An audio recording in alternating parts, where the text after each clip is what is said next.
ഉടമ്പടിയിലെ ചില നിക്ഷേപകരെ ഞാൻ പാർട്ടിസിപ്പൻസ് എന്ന് പറയത്തില്ല, പങ്കാളികളെന്ന് പറയുന്നതിനേക്കാൾ ഉപരി ഉടമ്പടി ഒരു പങ്കാളിത്ത ആധ്യാത്മിക ജീവിതമാണ്. അപ്പോൾ അതേസമയം തന്നെ പങ്കാളികൾ എന്ന് പറയുന്നതിനേക്കാൾ ഉപരി ഉടമ്പടിയിലെ നിക്ഷേപകരെന്ന് പറയുന്നതാണ് കുറച്ചുകൂടി ആപ്റ്റായിട്ടുള്ള വാക്യം. കാര്യം കർത്താവിൻ്റെ ചില വചനങ്ങളുടെ വേലി അരികെ പിടിച്ചു പോകുമ്പോൾ നമ്മൾ ചെന്നെത്തുന്ന ചില ആധ്യാത്മിക ലക്ഷ്യങ്ങളും ആ ലക്ഷ്യങ്ങളിലേക്കുള്ള ദൈവം വരച്ചിട്ട മാർഗങ്ങളും ഒക്കെ ഉണ്ട്. അതിലൊരു വചനമാണ് മത്തായി ശ്ലീഹായുടെ സുവിശേഷം 25-ാം അധ്യായം 30-ാമത്തെ വാക്യം. മത്തായി 25:30 പ്രയോജനമില്ലാത്ത ആ ഭൃത്യനെ പുറത്ത് അന്ധകാരത്തിലേക്ക് തള്ളിക്കളയുക. അവിടെ വിലാപവും പല്ലുകടിയുമായിരിക്കും. എൻ്റെ ഭാഷയിൽ ഞാൻ ഇതിനെ ഒക്കൾട്ട് വേടെന്നാണ് വിളിക്കുന്നത്. ഒക്കൾട്ട് വേട് എന്ന് വെച്ച് കഴിഞ്ഞാൽ ഗൂഢവചനം. ദൈവം വെളിച്ചത്ത് പറയണ വചനങ്ങളുണ്ട്, ദൈവം രഹസ്യത്തിൽ പറയണ വചനങ്ങളുണ്ട്. വെളിച്ചത്ത് പറയുന്ന വചനങ്ങൾ take the word of God. ശ്രുതികട ഹല്ലേലൂയ ഹല്ലേലൂയ ഹല്ലേലൂയ ഹല്ലേലൂയ. യേശുവേ ആരാധന ആരാധന ആരാധന ആരാധന. യേശുവേ നന്ദി മഹത്വം മഹത്വം മഹത്വം. ഹല്ലേലൂയ ഹല്ലേലൂയ ഹല്ലേലൂയ ഹല്ലേലൂയ. യേശുവേ നന്ദി നന്ദി ഹല്ലേലൂയ. മത്തായി 10:26-27 നിങ്ങൾ അവരെ ഭയപ്പെടേണ്ട. എന്തെന്നാൽ മറഞ്ഞിരിക്കുന്നതൊന്നും വെളിപ്പെടാതിരിക്കുകയില്ല, നിഗൂഢമായിരിക്കുന്നതൊന്നും അറിയപ്പെടാതിരിക്കുകയുമില്ല. അന്ധകാരത്തിൽ നിങ്ങളോട് ഞാൻ പറയുന്നവ പ്രകാശത്തിൽ പറയുവിൻ. ഇപ്പൊ ചില പറച്ചിൽ ഇരുട്ടത്തായിരിക്കും പറയണത്. അവിടെ വേണ്ടത്ര വെളിച്ചമൊന്നും ഉണ്ടാകത്തില്ല. കർത്താവ് പറയും, ഇരുട്ടത്ത് നമ്മുടെ കർത്താവിൻ്റെ കാണാൻ പറ്റത്തില്ല, പക്ഷെ സ്വരം മാത്രം കേൾക്കും. അത് അന്ധകാരത്ത് നിങ്ങളോട് പറഞ്ഞത്. എന്നിട്ട് അവിടെ വേണ്ട നമുക്ക് വ്യക്തതയില്ല, നമുക്ക് വ്യക്തമല്ല, കാഴ്ചകൾ വ്യക്തമല്ല, പക്ഷെ ശബ്ദം കേൾക്കുന്നുണ്ട്. അതാണ് ഇരുട്ടത്ത് അന്ധകാരത്ത് നിങ്ങളോട് പറഞ്ഞത്. നിങ്ങളെന്ത് ചെയ്യണം? അത് വെളിച്ചത്തിൽ പരസ്യപ്പെടുത്തണം. അപ്പോൾ വെളിച്ചത്തിൽ പരസ്യപ്പെടുത്താനുള്ള ചുമതല ദൈവത്തിൻ്റെക്കാൾ ഉപരി സുവിശേഷ പ്രവർത്തകരുടേതാണ്. ദൈവം അത് ഇങ്ങനെ ഇരുട്ടത്തെ പറയത്തുള്ളൂ. വലിയ വലിയ കാഴ്ചകളൊന്നും ചുറ്റുപാടും ഇങ്ങനെ ഇരുട്ടാക്കിക്കൊണ്ട് മാത്രമേ ചില വചനങ്ങൾ പറയത്തുള്ളൂ. ചുറ്റുപാടും കാണാൻ പറ്റത്തില്ല. ഇപ്പം എന്താ പറയണത്? പ്രയോജനമില്ലാത്ത ഈ ദാസന്, ഇതാണ് നിഗൂഢ വചനം എന്ന് പറയുന്നത്. അന്ധകാരം നിങ്ങളോട് പറഞ്ഞത് നിഗൂഢ വചനമാണ്. ഈ നിഗൂഢ വചനത്തിൻ്റെ പ്രത്യേകത എന്ന് പറയുന്നത് അത് ആവർത്തിക്കപ്പെടത്തില്ല. എപ്പോഴും അത് തന്നെ പറഞ്ഞുകൊണ്ടിരിക്കത്തില്ല. സുവിശേഷത്തിൽ എപ്പോഴും പറയുന്ന കുറേ കാര്യങ്ങളുണ്ട്. മാനസാന്തരപ്പെടുവിൻ, അല്ലേ? അത് ഇടയ്ക്കിടയ്ക്ക് പറഞ്ഞുകൊണ്ടിരിക്കും, മാനസാന്തരപ്പെടുവിൻ. ഇത് പക്ഷേ ചില കാര്യങ്ങൾ വല്ലപ്പോഴും കൂടി ഒന്ന് പറയും, പക്ഷെ ചുറ്റുവട്ടങ്ങൾ കാണിക്കത്തില്ല. അത് ഇരുട്ടാക്കിയേ കാണിക്കത്തുള്ളൂ. അത് ഒറ്റപ്രാവശ്യം പറയത്തുള്ളൂ. ഇതിനാണ് അന്ധകാരത്തിൽ പറയുന്ന വചനങ്ങൾ. അത് നിഗൂഢ വചനങ്ങൾ എന്ന് പറയും. ഒക്കൾട്ട് വേർഡ് എന്ന് ഞാൻ പറയണത്. അതായത് ഹിഡൻ വേർഡ് ഇങ്ങനെ മറച്ച് വെച്ചിരിക്കുന്നത്. കർത്താവ് എപ്പോഴും മറച്ച് വെച്ചതിനെക്കുറിച്ച് എപ്പോഴും സംസാരിക്കാറുണ്ട്. നമ്മൾ ശ്രദ്ധിക്കാറില്ലെന്നേ ഉള്ളൂ. Take the word of God. ശ്രുതികട ഹല്ലേലൂയ ഹല്ലേലൂയ ഹല്ലേലൂയ ഹല്ലേലൂയ ഹല്ലേലൂയ ഹല്ലേലൂയ. യേശുവേ നന്ദി. ഹല്ലേലൂയ ഹല്ലേലൂയ. യേശുവേ ആരാധന ആരാധന ആരാധന. പാടി വാഴ്ത്തുന്നു. ശ്രുതികട ഹല്ലേലൂയ. ആ സമയം തന്നെ പരിശുദ്ധാത്മാവിൽ ആനന്ദിച്ച് അവൻ പറഞ്ഞു, സ്വർഗത്തിന്റെയും ഭൂമിയുടെയും കർത്താവായ പിതാവേ, അവിടുത്തെ ഞാൻ സ്തുതിക്കുന്നു. എന്തെന്നാൽ അങ്ങ് ഇവ ജ്ഞാനികളിൽ നിന്നും ബുദ്ധിമാന്മാരിൽ നിന്നും മറച്ചു വെക്കുകയും ശിശുക്കൾക്ക് വെളിപ്പെടുത്തുകയും ചെയ്തു. അപ്പോൾ ഓപ്പൺ മാർക്കറ്റിലില്ല ഇത് വളരെ സ്വകാര്യമായ ഒരു വിതരണമേ ഉള്ളതിനെ, അതാണ് മറച്ചു വെക്കുക എന്ന് പറയുന്നത്. ഹിഡൻ വേഡ്, മറച്ചു വെച്ച വചനങ്ങൾ, അന്ധകാരത്തിൽ പറഞ്ഞവർ, ഇതുപോലെ പറയുന്ന സ്ഥലങ്ങളെക്കുറിച്ച് ഇപ്പം യോഹന്നാൻ്റെ ബാപ്റ്റിസ്റ്റിനെ കുറിച്ച്, ജോൺ ദി ബാപ്റ്റിസ്റ്റിനെ കുറിച്ച് പറയണത് അന്ധകാരത്തിൽ പറഞ്ഞ വചനമൊന്നല്ല, മരുഭൂമി പറഞ്ഞ വചനമെന്നാണ്. വചനമൊക്കെ ഈ മഞ്ഞൾ വിരിഞ്ഞ പൂക്കളെന്ന് പറയുന്ന പോലെ അത് എവിടെ വിരിഞ്ഞു എന്നുള്ളതാണ് അതിൻ്റെ ദൗത്യം എന്ന് പറയണത്. എവിടെയാണ് വിരിഞ്ഞത്, അതാണ് അതിൻ്റെ ഒരു സാഹചര്യം എന്ന് പറയുന്നത്. ഇപ്പം നമ്മൾ പറയുന്ന വചനം ഇതുപോലെ ഒരു ഹിഡൻ വേർഡാണ്. എന്താണ്? എപ്പോഴും പറയത്തില്ല. മാനസാന്തരപ്പെടുവിൻ, പശ്ചാത്തപിക്കുവിൻ, ഇപ്പം ജാഗരൂകരായിരിക്കുവിൻ എന്ന് പറഞ്ഞ് 17 പ്രാവശ്യം പറഞ്ഞിട്ടുണ്ട്. കർത്താവിൻ്റെ വചനത്തിൽ എല്ലാവരോടും പറയും ഒരുങ്ങിയിരിക്കുവിൻ, തയ്യാറായിരിക്കുവിൻ, ജാഗരൂകരായിരിക്കുവിൻ. അങ്ങനെ 17 പ്രാവശ്യം പറഞ്ഞിട്ടുണ്ട്.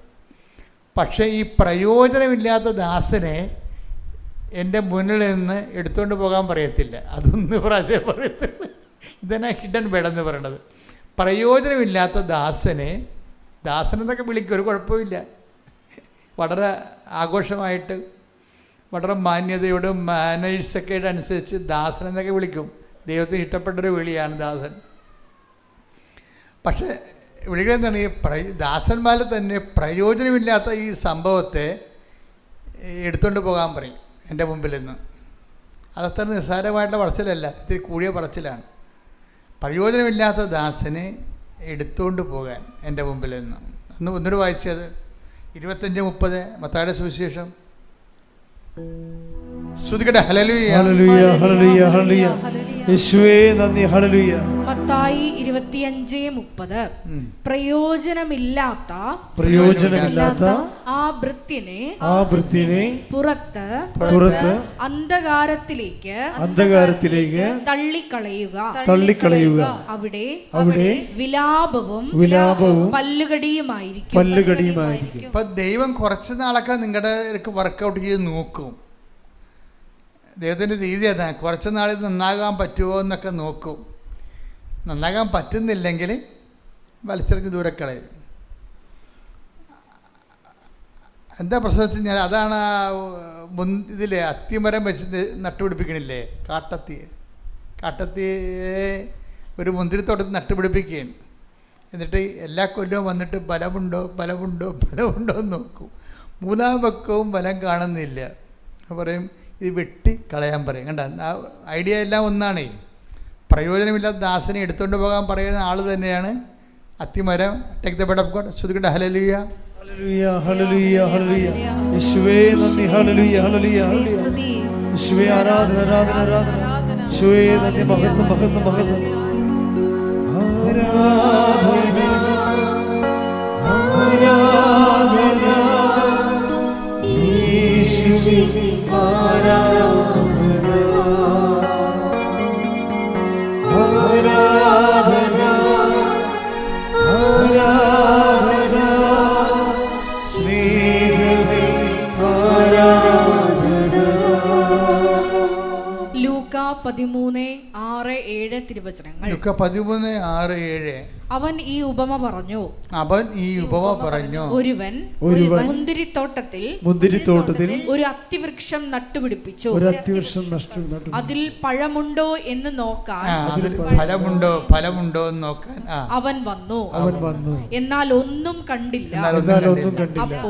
അപ്പോൾ അവൻ കൃഷിക്കാരനോട് പറഞ്ഞു, 3 വർഷമായി ഞാൻ ഈ അത്തിവൃക്ഷത്തിൽ നിന്ന് ഫലം അന്വേഷിച്ചു വരുന്നു, ഒന്നും കാണുന്നില്ല.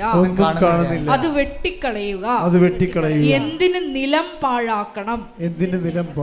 വേസ്റ്റ് ജന്മമാണെന്നായി പറയണത്. വേസ്റ്റ് ജന്മമാണെന്ന്. എന്തിന് നിലം പാഴാക്കണമെന്ന്.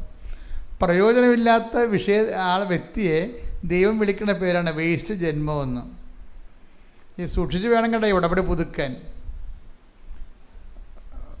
ഉടമ്പടി പുതുക്കുന്ന ആൾക്കാരെ അത് ജസ്റ്റിഫൈ ചെയ്യാൻ, നിങ്ങളുടെ പുതുക്കൽ നീതീകരിക്കാൻ ബാധ്യസ്ഥരാണ്.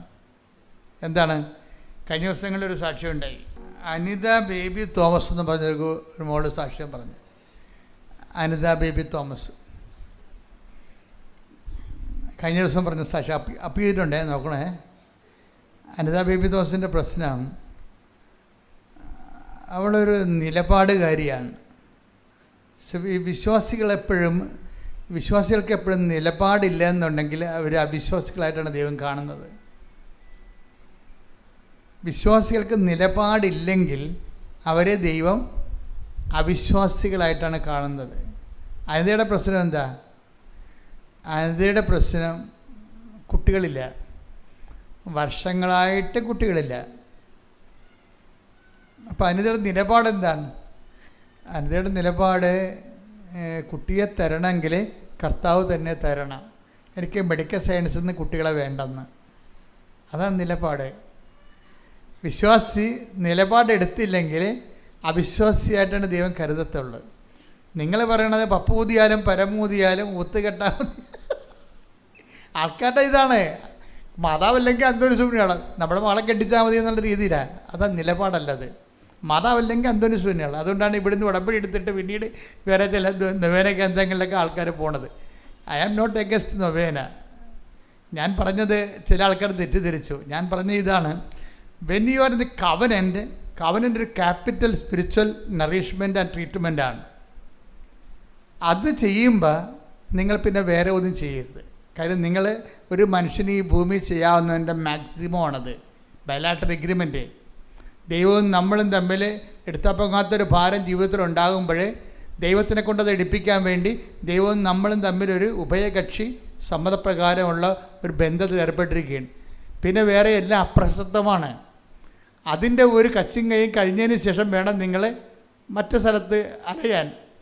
അപ്പോൾ അതുകൊണ്ട് തന്നെ എപ്പോഴും എൻ്റെ സഹോദരങ്ങൾ ശ്രദ്ധിക്കണം. അങ്ങനെയുള്ളത് സ്റ്റോപ്പ് ചെയ്താൽ മാത്രമേ നിങ്ങൾ ഉടമ്പെടുക്കേണ്ട കാര്യമുള്ളൂ. അല്ലെങ്കിൽ നിങ്ങൾ അതിൽ തന്നെ പോകുന്നതാണ് നല്ലത്. I am not against it. അത് സഭയിലുള്ളതല്ലേ, നവീനൊക്കെ സഭയിലുള്ളതല്ലേ. പക്ഷേ in the course of time, കാലം മുന്നോട്ട് പോകുന്നതോടുകൂടി ജീവിതം സങ്കീർണമായപ്പോൾ എന്താ പറ്റിയിരിക്കുന്നത്? ചില വിഷയങ്ങൾ ദൈവം വിഷയത്തെ രണ്ടായിട്ട് തിരിക്കും. എന്താണ്? മെരിറ്റിൽ നടക്കാവുന്ന കാര്യങ്ങളുണ്ട്, മെരിറ്റിൽ നടക്കാൻ പറ്റാത്ത കാര്യങ്ങളുണ്ട്. അതുകൊണ്ടാണ് നോട്ട് ബൈ മെരിറ്റ് എന്ന് പറഞ്ഞ് ഓപ്ഷൻ വെച്ചിരിക്കുന്നത്. നമ്മുടെ യോഗ്യത കൊണ്ട്, കഴിവ് കൊണ്ട്, നമ്മുടെ കപ്പാസിറ്റി കൊണ്ട് നടക്കാവുന്ന കാര്യങ്ങളുണ്ട്. നമുക്ക് എന്ത് കപ്പാസിറ്റി ഉണ്ടായാലും നടക്കാത്ത കാര്യങ്ങളുണ്ട്. ഇപ്പോൾ എന്ത് കപ്പാസിറ്റി നമുക്കുണ്ടായാലും നടക്കാത്ത കാര്യങ്ങളാണ് സ്പേസ് ഓഫ് ഗോഡ് വരണത്. അതിന് ഉടമ്പടി അല്ലാതെ വേറെ ഒരു ബന്ധമില്ല. അത് സിംഗിൾ എഡ്ജായിട്ടുള്ള ഒരു പ്രെയർ എന്ന് പറയുമ്പോൾ എന്താ പ്രശ്നം? അതിന് സിംഗിൾ എഡ്ജേ ഉള്ളൂ. നമ്മളാണ് അതിൻ്റെ ഒരു എഡ്ജ്. ദൈവത്തിൻ്റെ അടുത്ത് കേട്ട് അത് ദൈവത്തിൻ്റെ കാര്യമാണ്. നമ്മുടെ പ്രാർത്ഥനയ്ക്കുള്ള പ്രശ്നം എന്താണ്? ദൈവം കേട്ടില്ലെങ്കിൽ വലിയ കുഴപ്പമൊന്നുമില്ല. പല സംഭവത്തിനും കേൾക്കത്തില്ലെന്ന് പറഞ്ഞിട്ടുണ്ട്. പല സമയത്തും പ്രെയർ കേൾക്കത്തില്ലെന്ന് പച്ചക്ക് നമ്മുടെ മുഖത്ത് നോക്കി പറഞ്ഞിട്ടുണ്ട്. നിൻ്റെ ധൂപം എടുത്തുകൊണ്ട് പോയതിൻ്റെ മുമ്പിൽ നിന്ന് ഐ ഡോണ്ട് വാണ്ട് ഇറ്റ് എന്ന് ഇല്ലേ? കേട്ടേക്ക് ഇവിടെ ശ്രുതിയുടെ ഹല്ലേലൂയ ഹല്ലേലൂയ ഹല്ലേലൂയ ഹല്ലേലൂയ. യേശുവേ നന്ദി. ഹല്ലേലൂയ ഹല്ലേലൂയ ഹല്ലേലൂയ. യേശുവേ ആരാധന ആരാധന ആരാധന ആരാധന ആരാധന യേശുവേ ആരാധന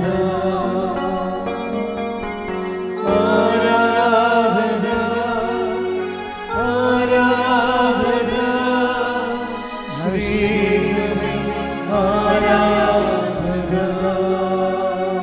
പരിശുദ്ധ പരമദിവ്യകാരുണ്യത്തിന് എന്നേരവും ആരാധനയും സ്തുതിയും പുകഴ്ചയും പരിശുദ്ധ പരമദിവ്യകാരുണ്യത്തിന് എന്നേരവും ആരാധനയും സ്തുതിയും പുകഴ്ചയും ഉണ്ടായിരിക്കട്ടെ. ഐശയുടെ വചനങ്ങളാണ്, നിന്റെ ധൂപം എൻ്റെ മുമ്പിൽ എടുത്തുകൊണ്ട് പോകും. നീ മുഖം ഉയർത്തുമ്പോൾ, നീ കൈ ഉയർത്തുമ്പോൾ ഞാൻ മുഖം തിരിക്കും. ശ്രുതികട്ടെ ഹല്ലേലൂയ ഹല്ലേലൂയ ഹല്ലേലൂയ ഹല്ലേലൂയ ഹല്ലേലൂയ. യേശുവേ നന്ദി. ഹല്ലേലൂയ ഹല്ലേലൂയ. യേശുവേ ആരാധന ആരാധന ആരാധന. യേശുവേ നന്ദി. മഹത്വം മഹത്വം. 1:15 നിങ്ങൾ കരങ്ങൾ ഉയർത്തുമ്പോൾ ഞാൻ നിങ്ങളിൽ നിന്ന് മുഖം മറയ്ക്കും. നിങ്ങൾ എത്ര പ്രാർത്ഥിച്ചാലും ഞാൻ കേൾക്കുകയില്ല. നിങ്ങളുടെ കരങ്ങൾ രക്തപങ്കിലമാണ്. അപ്പൊ ഇങ്ങനെ ഈ പ്രാർത്ഥനയ്ക്ക് ഇങ്ങനെ ഒരു സിറ്റുവേഷൻസ് ഉണ്ടാവും. നിങ്ങൾ എത്ര പ്രാർത്ഥിച്ചാലും ഞാൻ കേൾക്കുകയില്ല. പക്ഷെ അങ്ങനെ ഒരു വിഷയം ഉടമ്പടിയിൽ ഉണ്ടാകത്തില്ല. എന്താ കാര്യം? ഇത് ഡബിൾ എഡ്ജാണ്. ഇതിൻ്റെ എഡ്ജ് ഒരെണ്ണം നമ്മളൊന്ന് ദൈവമാണ്, ബയലാറ്ററൽ എഗ്രിമെൻ്റാണ്.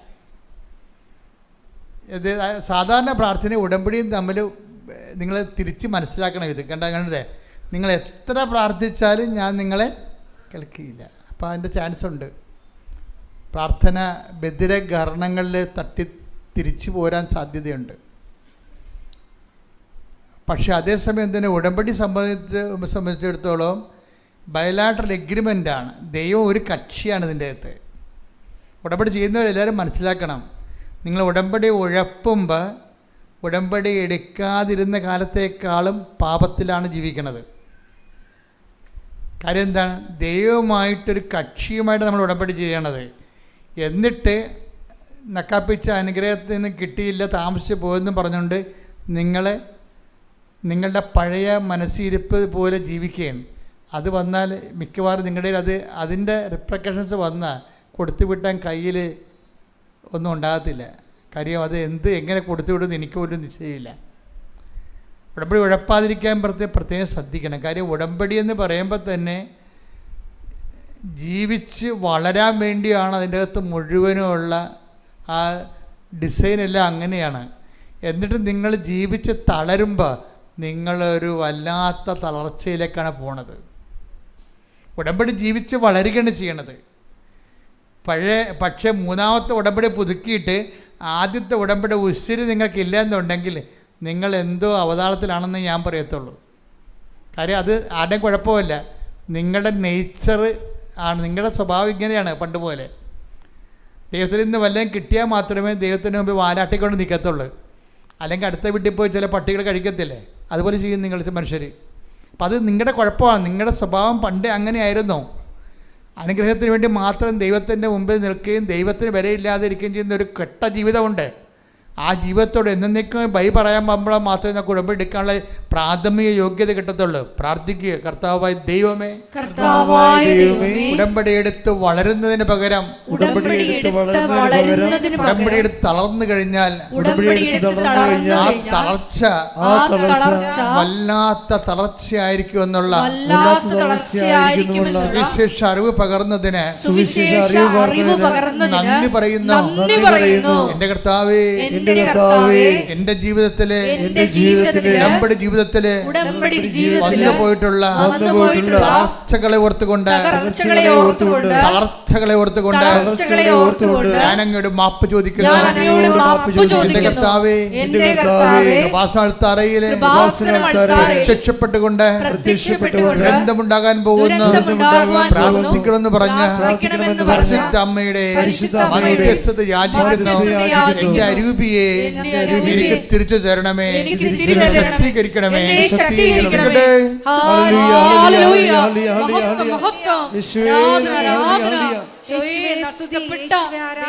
ചൈതന്യം ഞങ്ങൾക്ക് തിരിച്ചു തരണമേ. ഹല്ലേലൂയ, ഹല്ലേലൂയ, മഹത്വം.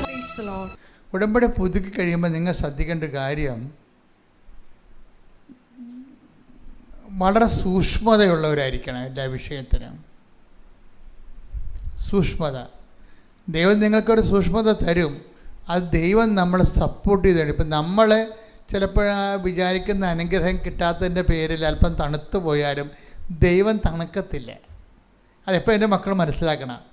ഇപ്പം നമുക്ക് ഈ കൂട്ടുകാരെല്ലാം കല്യാണം കഴിച്ച് അവരെല്ലാം ജോലിയൊക്കെ ആയി കഴിയുമ്പോൾ നമ്മുടെ ചിലപ്പോൾ തണുത്തു പോകും. തണുത്തു പോകാനുള്ള സാധ്യതയുണ്ടേ. പക്ഷെ ദൈവം തണുക്കത്തില്ല.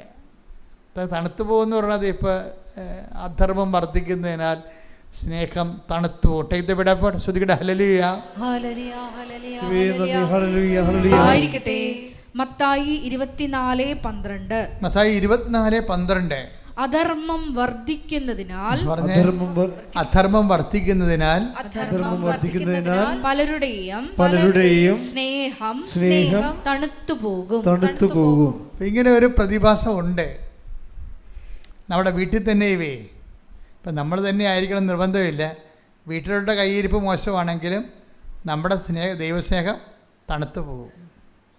ഇപ്പം നമ്മൾ ഉടമ്പടി ജീവിക്കുന്നുണ്ടെങ്കിലും വീട്ടിൽ വെള്ളം അടിച്ച് കഞ്ചാവ് അടിച്ച് തോന്നിവാസം കഴിഞ്ഞ് കണ്ടവൻ്റെ കരുത്തേക്ക് കയറി കള്ളക്കേസും പറഞ്ഞ് നടക്കുന്ന പാർട്ടി ഉണ്ടെങ്കിലേ ഇത് ഈ ആളാണ് നമ്മളെ വീട്ടിലുള്ളത്.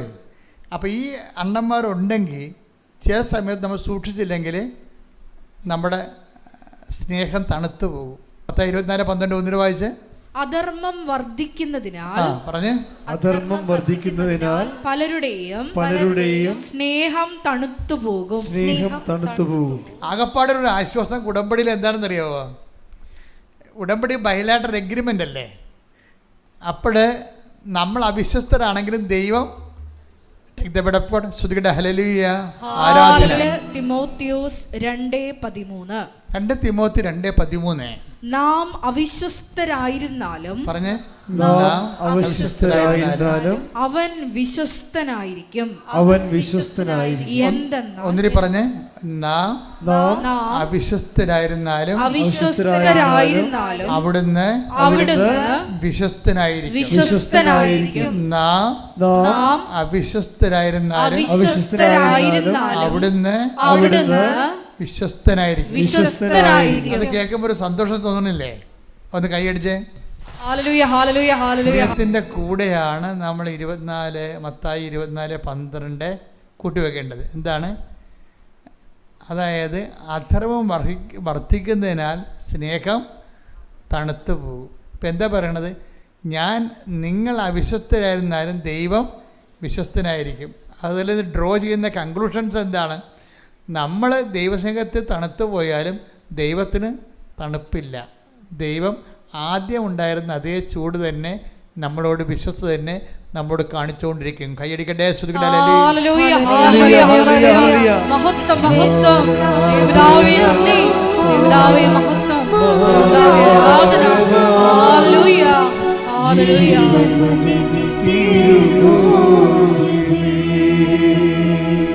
അത് കാരണം നമ്മൾ അല്പം ഇങ്ങനെ ഫ്രീസായി പോയാലും ദൈവം ഫ്രീസാകത്തില്ല.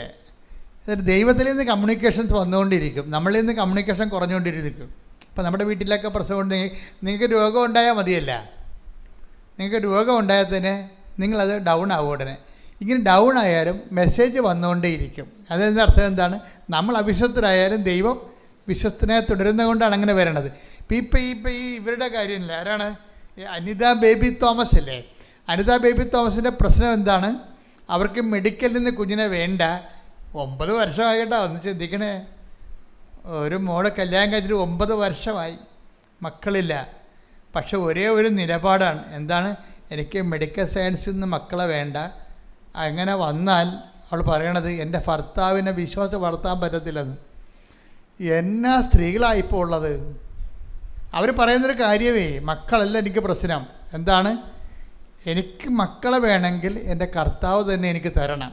അങ്ങനെ തന്നാലുള്ള ഗുണം എന്താ വെച്ച് കഴിഞ്ഞാൽ എൻ്റെ ഭർത്താവിനെ എനിക്ക് വിശ്വാസത്തിൽ വളർത്താൻ പറ്റും. അപ്പോൾ ഈ ഭർത്താവിൻ്റെ വിശ്വാസത്തിൻ്റെ കാവൽക്കാരിയായിട്ട് ഭാര്യ മാറുന്നൊരു കാഴ്ചയില്ലേ? കൈയടിക്കട്ടെ. ശ്രദ്ധിക്കട്ടെ.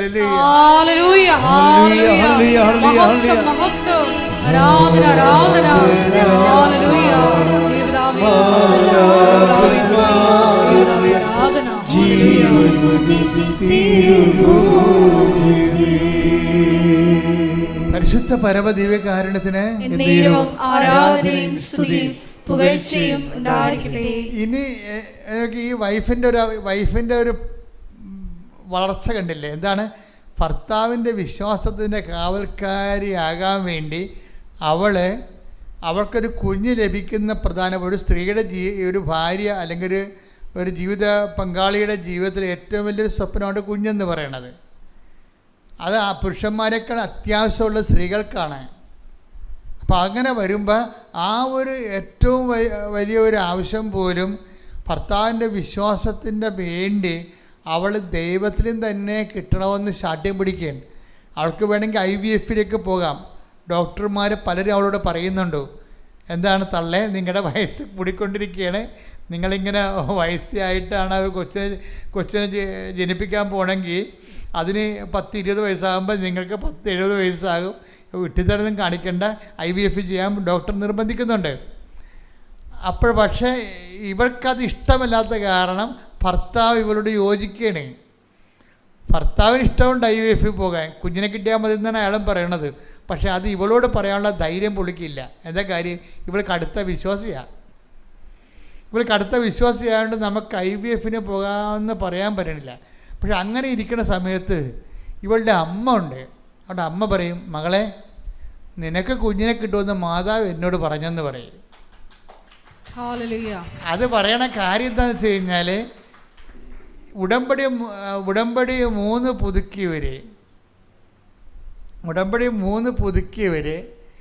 പുതുക്കി കഴിഞ്ഞിട്ടും കുഞ്ഞുങ്ങളില്ലാത്ത കാരണം, പിന്നെ ഡോക്ടർ ഇങ്ങനെ IVF-ന് നിർബന്ധിക്കുന്ന കാരണം ഇവളൊരു വല്ലാത്തൊരവസ്ഥയിലാണ്. നിങ്ങളെല്ലാവരും അനുഭവിക്കുന്ന പ്രശ്നമാണ് ഇത്. അതായത് ഓരോ വിഷയങ്ങൾക്കാണെന്നേ ഉള്ളൂ, വ്യത്യസ്തമായ വിഷയങ്ങളെന്നേ ഉള്ളൂ. ഉടമ്പടി 3 പുതുക്കിയിട്ടും ഒരേ അടയാളം കിട്ടണില്ല. പക്ഷെ ഡോക്ടർ നിർബന്ധിക്കുന്ന IVF എടുക്കുക, പ്രായമാകുന്നില്ല എന്ന്. അപ്പോൾ ഇവള് ഉടമ്പടിയിൽ അല്പം ഒന്ന് പറഞ്ഞു തണുത്ത് കണ്ട. അങ്ങനെ ഡോക്ടർ നിർബന്ധിക്കുന്നു, ഹസ്ബൻഡ് നിർബന്ധിക്കുന്നു. ഇവളുടെ കോഴ്സിന് ഇവൾ മാത്രമേ ഉള്ളൂ, സപ്പോർട്ടില്ല. ഹസ്ബൻഡിൻ്റെ സപ്പോർട്ടില്ല. സപ്പോർട്ട് എന്താണ് വെച്ചാൽ അയാൾക്ക് IVF എടുക്കണം എന്നുള്ളതാണ് അദ്ദേഹത്തിൻ്റെ സപ്പോർട്ട്, മെഡിക്കലിൽ പോകണമെന്നുള്ളതാണ്. അപ്പോൾ ഇവളുടെ നിലപാടിന് ഇവൾ മാത്രമേ സപ്പോർട്ടുള്ളൂ. പിന്നെ ആ ദൈവമാണെങ്കിൽ മിണ്ടണേയില്ല. അതാണ് നമ്മൾ ഒറ്റയ്ക്ക് നമ്മുടെ വിശ്വാസത്തിന് ചില സമയത്ത് ദൈവം പോലും നമ്മളെ കൈവിട്ടിട്ട് നമ്മൾ ഒറ്റയ്ക്ക് നിൽക്കേണ്ടി വരും. ഇതാണ് ഈ പ്രയോജനമുള്ള ദാസനെന്ന് പറയുന്നത്. കണ്ടാ, ഒരു വ്യക്തി ദൈവതിരുസന്നിധിയിൽ ഉടമ്പടി എടുത്ത് ഒറ്റക്കായി പോകണം കണ്ടില്ലേ, എന്നിട്ടും വിട്ടുകൊടുക്കത്തില്ല ഇവള്. പക്ഷെ ഒരു ദിവസം ഇവള് പൊട്ടിക്കരയും. പൊട്ടിക്കരണെന്ന് വെച്ച് കഴിഞ്ഞാൽ ഭർത്താവ് പറയും, എടി കൊണ്ടൊന്നും നീ വിഷമിക്കരുത്, വിഷമൊക്കെ പറയണല്ല, ഒക്കെ പ്രായമാകുകയാണ്, വല്ലാത്ത ഒരു പോക്കാണ് ഈ പോണത്, നീ വിശ്വാസത്തിൻ്റെ ഒരു അന്ധതയിൽ പോകുന്നു, നമുക്ക് ആണെങ്കിൽ കുഞ്ഞിനെ കിട്ടണമില്ല, നമ്മുടെ പ്രായം വല്ലാത്ത രീതിയിലേക്ക് കൂടിക്കൊണ്ടിരിക്കുകയാണ് എന്ന് പറയുമ്പോൾ ദൈവം ഇവളെ കൈവിട്ടെന്ന് ഓർത്തുകൊണ്ട് ഇവളെ പൊട്ടിക്കരയും. എന്നിട്ട് ഇയാൾ പറയും, ചായ എനിക്ക് മെയ് മാസം വരെ ഒരു ഡേറ്റ് തരുമോ? ഇവൾക്ക് എഞ്ചണമുണ്ട്. അതായത് മെയ് മാസം മാതാവിൻ്റെ മാസമാണ്. ആ വിശ്വാസിയുടെ ജീവിതം അങ്ങനെയാണ്. വിശ്വാസിയുടെ ജീവിതമാണ്, അത് ബുദ്ധിയുടെയും യുക്തിയുടെയും ജീവിതമല്ലത്. മെയ് മാസം മാതാവിൻ്റെ മാസമാണ്. മെയ് മാസം കഴിയട്ടെ, മെയ് മാസം ഞാനും അമ്മയും തമ്മിൽ എപ്പോഴെങ്കിലും കണ്ടുമുട്ടും. അവിടെ വിശ്വാസ യാത്ര കണ്ടില്ലേ, ഭയങ്കരമാണ് വാസ്തവത്തിലെ. എന്നിട്ട് ഇവളെ പറയണത്, അതിൻ്റെ ഇടയ്ക്ക് നിങ്ങൾക്കറിയാം, നമ്മുടെ നമ്മൾ ഉടമ്പടിയിൽ ഇങ്ങനെ തണുത്തു പോയാലും, ഞാൻ എന്താ നിങ്ങളോട് പറഞ്ഞത്, ദൈവം തണുക്കത്തില്ല. കാര്യം എന്താണ്? നമ്മൾ അവിശ്വസ്തരായിരിക്കുമ്പോഴും ദൈവം വിശ്വസ്തനായി തുടരുമെന്ന് വാഗ്ദാനം ഉണ്ടല്ലോ. അതുകൊണ്ട് ദൈവം തണുക്കത്തില്ല, നമ്മളാണ് തണുക്കണത്. ദൈവം തണുക്കാതെ ആ കമ്മ്യൂണിക്കേഷൻ ഉണ്ടായി, ദൈവത്തിൽ നിന്ന് കമ്മ്യൂണിക്കേഷൻ ഉണ്ടായി. പക്ഷേ ഇവൾക്ക് കേൾക്കാനുള്ള ഒരു മാനസികാവസ്ഥ ഇല്ലാത്തത് കൊണ്ട് ഇവളുടെ അമ്മയോട് പറയും, എന്താണ്, 44 ദിവസത്തിനുള്ളിൽ ഈ വിഷയത്തിന് മേൽ ദൈവ തീരുമാനം ഉണ്ടാകുമെന്ന്. അത് ഞാൻ പ്രസംഗത്തിൽ പറഞ്ഞതാണ്. ഉടമ്പടി 3 പുതുക്കിയോ ശ്രദ്ധിക്കുക, 44 ദിവസമാണ് നിങ്ങൾക്ക് പറഞ്ഞിരിക്കുന്നത്. 44 ദിവസത്തിനുള്ളിൽ നിങ്ങളുടെ വിഷയത്തിൽ തീരുമാനം ഉണ്ടാകുമെന്ന് കർത്താവ് പറയുന്നെന്ന് ഞാൻ ആരാധന സമയത്ത് പറഞ്ഞായിരുന്നു. അത് പറഞ്ഞോടുകൂടി ഈ അമ്മ അപ്പോൾ ഇപ്പോൾ ഈ സന്ദേശം കിട്ടുമ്പോൾ നിങ്ങൾക്ക് അറിയാൻ പറ്റും. ചിലപ്പോൾ നിങ്ങളോർക്കും അത് എൻ്റെ കാര്യമല്ലെന്ന്, പക്ഷേ ആ സന്ദേശത്തോട് ബന്ധപ്പെട്ട ആളിന് ദൈവം അടയാളം കൊടുക്കും. അങ്ങനെയാണ് എൻ്റെ സന്ദേശത്തിൻ്റെ പോക്ക്. ഒരു സന്ദേശം പറഞ്ഞ ആൾക്കാരെന്ന് പറഞ്ഞു കഴിഞ്ഞാൽ ആ സന്ദേശത്തിന് ഉടയപ്പെട്ട ആൾക്കാരുണ്ട്, ഉടമസ്ഥരുണ്ട്, അവർക്ക് അതിൻ്റെ കോഡ് കൊടുക്കും. ഇത് നിന്നെക്കുറിച്ചാണ് പറയണതെന്ന്. എനിക്കറിയാൻ പറ്റത്തില്ല അയാളെ, പക്ഷേ ദൈവം അവരോട് പറയും, ഇപ്പം അച്ഛൻ പറഞ്ഞത് ഞാൻ പറഞ്ഞിട്ടാണ് പറയണത്, അത് നിന്നെക്കുറിച്ചാണെന്ന് പറയും. അവർക്ക് ബോധ്യം കിട്ടും. ഉടനെ അവൾ മകളോട് പറഞ്ഞു, വെയിറ്റ് 44 days, അമ്മ ഇതിനുള്ളിൽ സമാധാനം ഉണ്ടാക്കും. അപ്പോൾ ഉടനെ അവൾക്ക് ഒരു വീണ്ടും ഞാൻ പറഞ്ഞില്ലേ, കർത്താവിൻ്റെ സംപ്രേഷണത്തിൽ നിന്ന് കമ്മ്യൂണിക്കേഷനുണ്ട്. ഇവിടെ ഒരു കമ്മ്യൂണിക്കേഷൻ കേട്ട്, ആ കമ്മ്യൂണിക്കേഷൻ എന്താണ്? ചില പൊട്ടന്മാർ, അത് ധ്യാനത്തിൽ പറയണതാണ്, ഞാൻ പറഞ്ഞ പ്രസംഗത്തിലൂടെ പറയുന്നതാണ്. ചില പൊട്ടന്മാർ 3 പുതുക്കിയിട്ട് തണുത്തിരിക്കും. അവർ ഓർക്കണം, അവരുടെ കർത്താവ് പറയുന്നു 4-ാം യാമത്തിലും ഞാൻ വരാമെന്ന്. വീട്ടില്ലേ ആ കടലിൻ്റെ മീതെ കർത്താവ് വന്നത് എത്രയാണ്? 4-ാം യാമത്തിൽ. അത് കേട്ടപ്പോൾ അവർക്ക് മനസ്സിലായി ഇത് അവർക്ക് വേണ്ടി മാത്രമുള്ള സന്ദേശമാണ്. 3 പുതുക്കിയിട്ട് തണുത്തിരിക്കണ ഞാനാണ്. അതുകൊണ്ട് വൈകുന്നേരം തന്നെ ഓഫീസിൽ നിന്ന്, ഹോസ്പിറ്റലിൽ നിന്ന് വീട്ടിൽ വന്ന്, നേഴ്സാണ്, ഹോസ്പിറ്റൽ ഡ്യൂട്ടി കഴിഞ്ഞ് വീട്ടിൽ വന്നിട്ട് അപ്പം തന്നെ രാത്രി ഭർത്താവിനെയും വിളിച്ചുകൊണ്ട് വന്ന് മാതാവിൻ്റെ അടുത്ത്. എന്താ പറഞ്ഞത്? മാതാവ് തലേ ദിവസം രാത്രി പറഞ്ഞായിരുന്നു നിന്നെ ഉപേക്ഷിക്കത്തില്ലെന്ന്. ചെവി വന്ന് പതുക്കെ പറയും. എനിക്കത് നല്ല അനുഭവമുള്ളതുകൊണ്ട് എനിക്കത് കേട്ടാൻ പെട്ടെന്ന് മനസ്സിലാകും. ഇവളിങ്ങനെ വീണ് പോണ പരുവാകുമ്പോൾ അമ്മ രാത്രി ചെവി വന്ന് പറയും നിന്നെ ഉപേക്ഷിക്കത്തില്ലെന്ന് പറയും. അതിവക്ക് വല്ലാത്ത ബോധ്യം കിട്ടും. അത് നമുക്ക് കേൾക്കാൻ പറ്റും. മലയാളത്തിൽ തന്നെ പറയണം മാതാവ്. നിങ്ങളവർക്കും ഹാലൂസിനേഷനാണ്, ഇല്യൂഷനാണ്. അത് നിങ്ങൾ പഠിച്ചതിൻ്റെ കുഴപ്പമാണ്. എന്താ കുഴപ്പമെന്ന് വെച്ചാൽ ഇതെന്ന് പറയണത് ദൈവാനുഭവം എന്ന് പറയണത് ദൈവം ഒരു വ്യക്തിയാണ്. എത്രയും ലളിതമായിട്ട് നമ്മളെ കമ്മ്യൂണിക്കേറ്റ് ചെയ്യാം, അത്രയും ലളിതമായിട്ടാണ്. ഈജിപ്തിൽ വെച്ച് ഞാൻ കിടന്നുറങ്ങുമ്പോൾ ഞാൻ ആൾ വരണം, എനിക്ക് കാണാം, നേരെ ഇങ്ങനെ വന്നത് കാണാം. അപ്പം ഞാനിങ്ങനെ ഒറ്റക്കൊരു മുറി കിടക്കണം, ഒരു വലിയൊരു മുറിയിൽ. മണി 3 ആയിട്ടുണ്ടെങ്കിൽ 5 മണിയുടെ വെളിച്ചമാണ് ഉള്ളത്. കയറി ഹോട്ടലിൽ കിടക്കുകയാണ്, നാട്ടിലേക്ക് പോകാൻ വേണ്ടി കിടക്കുകയാണ്. അപ്പോഴാണ് 3 പേരും കൊണ്ട് വരുന്നത്. അമ്മയ്ക്ക് നല്ല പൊക്കമുണ്ട്. ആ വരവ് കാണുന്ന രാജകീയമായ വരവാണ് വരുന്നത്. അവരുടെ ഇപ്പോഴത്തെ പൊസിഷൻ എന്ന് പറയുന്നത് വല്ലാത്ത പൊസിഷനാണ്. നമ്മൾ കാണുന്ന മാതാവല്ല, നമുക്കറിയാവുന്ന ഈ കുരിശിൻ്റെ ചുവട്ടിരിക്കുന്ന മാതാവല്ലേ, ആ മാതാവല്ലേ ഇപ്പോൾ ഉള്ളത്. ആ ഭൂസ്വലോകൻ രാജ്ഞിയായി മുടിതിരിപ്പിക്കപ്പെട്ട മാതാവില്ലേ, അതാണ് ഇപ്പോൾ ഉള്ളത്. അതാണ് അവർ വരണപ്പോൾ കാണാൻ പറ്റും. അവർ വന്നിട്ട് ഈ 4 വിരലെടുത്തിട്ട് വായിലൂടെ ഇങ്ങനെ കുത്തിക്കയറ്റും. അപ്പം അമ്മയുടെ എൻ്റെ തുപ്പൽ അമ്മയുടെ വായി പെടാതിരിക്കാൻ വേണ്ടി ഞാനൊരു അർത്ഥനിദ്രയിലാണ് ആ സമയത്ത്. ആളെ കാണാം, ഓർമ്മയുണ്ട്, ബോധമുണ്ട്, സ്വപ്നമല്ലത്. ഞാനിങ്ങനെ കൈ പിടിക്കുമ്പോൾ എൻ്റെ തുപ്പൽ കൊള്ളാതിരിക്കാൻ വേണ്ടി കൈ പിടിക്കും. അപ്പം എനിക്ക് വിസ്മയമുണ്ട്, പക്ഷേ എനിക്ക് പ്രത്യേകിച്ച് പേടിയൊന്നുമില്ല. കാര്യം എന്തോ ഒരു സംഭവം നടക്കുന്നു എന്നുള്ളതല്ല. ഞാൻ ആ ദിവസങ്ങളിലൊക്കെ 10 ദിവസം രാത്രിയും പോലും കൊന്തയിലിയ ദിവസങ്ങളാണ്. 10 ദിവസം. ഇന്നിപ്പോൾ ചില അണ്ണന്മാർ കൊന്തൊക്കെ പകരം കരുണ നമസ്കാരം മതിയെന്ന് പറയുന്നുണ്ട്. അതൊക്കെ വിഡ്ഢിത്തരമാണ് ശരിക്കും പറഞ്ഞാൽ. അവർക്ക് ദൈവം എന്താണ്, ആധ്യാത്മിക അനുഭവം എന്താണ്, ജപമാല എന്താണ്, ജപമാലയുടെ ഉള്ളടക്കങ്ങൾ എന്താണെന്നതിനെക്കുറിച്ച് വ്യക്തിപരമായ അനുഭവം ഇല്ലാത്തത് കൊണ്ടാണ് അവർ താത്വികമായിട്ടൊക്കെ സംസാരിക്കുന്നത്. നോൺസെൻസ്. നിങ്ങൾ ശ്രദ്ധിക്കണം. അത് വെച്ച് കഴിഞ്ഞാൽ നമ്മൾ വിശ്വസിക്കുന്ന എല്ലാം സത്യമായ കാര്യങ്ങളാണ്. അപ്പോൾ ഞാൻ കിടക്കുമ്പോൾ എൻ്റെ ഉള്ളിൽ എൻ്റെ മുമ്പിൽ ഞാൻ കിടക്കുമ്പോൾ അപ്പുറത്തും ഇപ്പുറത്തും 2 പേര് കിടപ്പുണ്ട്. ഞാൻ ഇടയ്ക്കിടയ്ക്ക് പറയണ ഒരു സാക്ഷ്യമാണിത്. അപ്പുറത്തും ഇപ്പുറത്തും 2 പേര് കിടപ്പുണ്ട്. ഇപ്പോൾ ഒരാളെ എനിക്കറിയാം, അത് ജോൺ മേരി വിയാനിയെപ്പോലെ ഇരിക്കുകയാണ്, വികാരച്ചന്മാരുടെ പുണ്യാളന്. അത് മധ്യസ്ഥന്. ഇപ്പോഴത്തെ ഉള്ളത് വേറെ ആൾ, ഒരു പുണ്യാളനാണ്, പക്ഷെ എനിക്കറിയത്തില്ല ആളാണ്. പക്ഷേ അതിന് ശേഷം സംഭവിക്കുന്ന വിഷയങ്ങൾ എന്താ? അതിന് ശേഷമാണ് ഈ പ്രസംഗങ്ങളും അടയാളങ്ങളും. ഇപ്പം തന്നെ കൃപാസനം യൂട്യൂബ് ചാനലിൽ കഴിഞ്ഞ ദിവസം അലക്സിസ്റ്റം പറയുമായിരുന്നു, ഈ ഓണം ആകുമ്പോൾ 50 കോടി വ്യൂവേഴ്സാണ് ഉള്ളത്. 50 കോടി ആൾക്കാരാണ് ഇത് കണ്ടിരിക്കുന്നത്. അത്രയും കണ്ടതെല്ലാം ഇങ്ങനെ പരന്ന് പോകാനുള്ള കാരണം എന്താണ്? അന്നത്തെ ആ സമാഗമമാണ്. നമ്മൾ വിശ്വസിക്കുന്ന കാര്യങ്ങളെല്ലാം സത്യമായ കാര്യങ്ങൾ കൊണ്ട് തന്നെ നിങ്ങൾ പല ഉടമ്പടി എടുത്തിരിക്കണത് ആ പഴയ ഫോർമാറ്റിലാണ് എടുത്തിരിക്കണത്. ഒക്കട്ടെ കിട്ടിയ കുട്ടി പോയ ചട്ടിയെന്നും പറഞ്ഞുകൊണ്ടാണ് നിങ്ങൾ എടുത്തിരിക്കുന്നത്. അവർക്കാണ് ഇങ്ങനെ കുരഞ്ഞ് കിടക്കണത്. അല്ല, സത്യസന്ധമായിട്ട് വിശ്വസ്തതയുടെ ഉടമ്പടി എടുത്തവന് തിരിഞ്ഞു നോക്കേണ്ടി വന്നിട്ടില്ല. കാര്യം ഒരു ദിവസം 30 സാക്ഷ്യങ്ങളാണ് ഈ ആൾക്കാരെ പറയണത്. അപ്പം എന്ന് പറയുമ്പോൾ ഈ കാണുന്നതും കേൾക്കുന്ന കാര്യങ്ങളെല്ലാം സത്യമായ കാര്യങ്ങളാണ്. പക്ഷെ സത്യമായ കാര്യങ്ങളാണെന്ന് നിങ്ങളുടെ പ്രവർത്തനം കണ്ടാൽ ദൈവത്തിന് തോന്നണം. ആ ദൈവത്തെ തോന്നാത്ത കൊണ്ടാണ് നിങ്ങളിങ്ങനെ തണുത്തിരിക്കണത്. അപ്പം ഞാൻ നാട്ടിൽ വന്നപ്പോൾ എന്താ സംഭവിക്കണത്? എനിക്ക് ട്രാൻസ്ഫറാണെന്ന് എൻ്റെ മെത്രാൻ പറയും. ഞാൻ ട്രാൻസ്ഫറിൻ്റെ ആയ പള്ളിയിലേക്ക് വരുമ്പോൾ എന്താ കാണുന്നത് ഒരു പള്ളി പൊളിച്ചിട്ടിരിക്കണത്. ആ പള്ളി പണിയാനാണ് എന്നെ ഏൽപ്പിച്ചിരിക്കുന്നത്. അപ്പോൾ ആ പള്ളി വരുമ്പോൾ അവിടുത്തെ ആൾക്കാരൊക്കെ എന്നെ സ്വീകരിക്കുന്നതിന് പകരം 1-2 പേര് പറയുകയാണ്, അച്ഛാ പിരിവാണെങ്കിൽ നടക്കത്തില്ല, വീട്ടിൽ വന്നാൽ 5 പൈസ തരത്തില്ല, ഞങ്ങൾക്ക് കൊടുക്കാനുള്ള കാശില്ല, ഞങ്ങൾ നേരത്തെ കൊടുത്തെന്ന് പറയും. അപ്പോൾ എനിക്ക് കിട്ടിയ ഒരു സ്വീകരണം അതാണ്. അപ്പം ഞാൻ പിറ്റേ ദിവസം പറഞ്ഞു, ഞാൻ ഒരു മനുഷ്യൻ്റെ ഇടയ്ക്ക് ഒരു വീട്ടിലും പിരിവിന് വരത്തില്ല, പക്ഷേ നിങ്ങൾ പൈസ ഇവിടെ കൊണ്ടുവന്ന് തരുമെന്ന് എനിക്കറിയാമെന്ന് പറയും. എന്താ കാര്യം?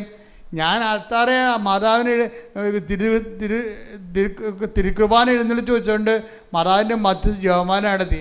അന്ന് മുതൽ എന്താ പറഞ്ഞു, നിങ്ങൾക്ക് കിട്ടാക്കടങ്ങളെല്ലാം തിരിച്ച് കിട്ടാൻ പോകുകയാണ്. നിങ്ങളുടെ കയ്യിൽ നിന്ന് പോയ പണങ്ങളും നഷ്ടപ്പെട്ട കാശും നിങ്ങൾ എഴുതി തള്ളിയ കാശും നിങ്ങൾക്ക് ദൈവം തിരിച്ചു തരാൻ പോകുകയെന്ന് പറഞ്ഞു. പിറ്റേ ദിവസം ഒരു സെബാസ്റ്റ്യൻ പരിച്ചേരി എന്നും പറഞ്ഞൊരു മനുഷ്യൻ വന്നും പറഞ്ഞ് 4 ലക്ഷം രൂപ എനിക്ക് തന്നു. ഞാൻ പറഞ്ഞു, എന്ത് പറ്റി? എനിക്ക് 8 ലക്ഷം രൂപ ഉണ്ടായിരുന്നു, എനിക്ക് തരാണ്ടായിരുന്നൊരു വ്യക്തി, അത് ഞാൻ എഴുതി തള്ളിയതാണ്, അയാൾ ഇന്നലെ കൊണ്ടുവന്ന് തന്നത്. 4 ലക്ഷം അച്ഛൻ ഇരിക്കട്ടെ എന്ന്. അപ്പോൾ എനിക്ക് മനസ്സിലായി മാതാവ് പണി തുടങ്ങിയെന്ന് മനസ്സിലായി. അപ്പോൾ എനിക്ക് മനസ്സിലായി മാതാവ് പള്ളി പണിയും, എനിക്കൊരു പ്രശ്നവുമില്ല. നിങ്ങൾ ദൈവത്തെ കൊണ്ട് നിങ്ങളുടെ ജീവിതം പുനരുദ്ധരിക്കാൻ വേണ്ടിയാണ് നമ്മൾ ഉടമ്പടി എടുത്തിരിക്കുന്നതെന്ന് ഓർക്കണം. അപ്പം അങ്ങനെ വരുമ്പോൾ ഉണ്ടാകുന്ന വിഷയം എന്ന് പറയണത്, നമ്മൾ ദൈവ തിരുസന്നിധി നിൽക്കുമ്പോൾ ഇപ്പം തന്നെ എന്താ വിഷയം, ഞാനിപ്പോൾ ഈ ഇടവക ചാർജ് എടുക്കാൻ വരുമ്പോൾ ഞാൻ ചാർജ് എടുക്കുമ്പോൾ ഞാൻ നോക്കുമ്പോൾ ആ ഇടവകയുടെ മധ്യസ്ഥൻ ആരാണ്? ആ ഇടവകയുടെ മധ്യസ്ഥൻ ഔസേപ്പിതാവാണ്. പക്ഷേ ഔസേപ്പിതാവിൻ രൂപത്തിനടുത്ത് ഞാൻ വരുമ്പോഴാണ് എനിക്ക് മനസ്സിലാവണത്, ഈജിപ്തിൽ എൻ്റെ കൂടെ കിടന്ന് ഉറങ്ങിയെന്ന് പറഞ്ഞ കക്ഷി എനിക്ക് മനസ്സിലാകാതിരുന്ന കക്ഷി ഇതാണ്. അപ്പോൾ നിങ്ങൾ ഓർക്കും എനിക്ക് ഔസേപ്പിതാവിനെ മനസ്സിലാകത്തില്ലെന്ന്. എനിക്ക് ഔസേപ്പിതാവിനെ മനസ്സിലാകും, പക്ഷേ ഈജിപ്തിൽ കിടന്നുറങ്ങിയ ഔസേപ്പിതാവ് എന്ന് പറഞ്ഞാൽ ഞാൻ കണ്ടു പരിചയമുള്ള ആളല്ല. പക്ഷേ അതേ രൂപം തന്നെയാണ് ഈ പള്ളി ഇരിക്കുന്നത്, ഞാൻ ചെന്ന പള്ളി ഇരിക്കുന്നത്. അപ്പം അമ്മ എന്താ പറഞ്ഞത്? വികാരത്തിൻ്റെ പുണ്യാളെ കാണിച്ചിട്ട് ഈ പള്ളിയിട്ട് വികാരിയായിട്ട് നിന്നെ വിടുകയാണ്. ഈ പള്ളി അവിടെ ചെന്ന് നീ വിഷമിക്കൊന്നും വേണ്ട, പള്ളി ഞാൻ തന്നെ പണിതുകൊള്ളും, നീ വിഷമിക്കേണ്ടത് എന്താണ്? എന്നിട്ട് ഈ കൈ വായിലിറക്കി തന്നിട്ട് എന്ത് അധികാരമാണ് അമ്മയ്ക്ക്? അന്ന് മുതലാണ് ഇങ്ങനെയൊക്കെ സംസാരിക്കാൻ തുടങ്ങിയത്. ഞാൻ സിമ്പിളായിട്ട് സംസാരിക്കും, ജീവിതത്തെ ബന്ധിയായി സംസാരിക്കും, ഞാൻ സംസാരിക്കേണ്ട കർത്താവ് ഏറ്റെടുക്കും, അത് നിങ്ങൾക്ക് ഫലമായി തീരും. അങ്ങനെ നമ്മൾ ദൈവത്തിൽ ജീവിക്കും. കൈയടിക്കട്ടെ, ശ്രുതിക്കട്ടെ, ഹല്ലേലൂയ.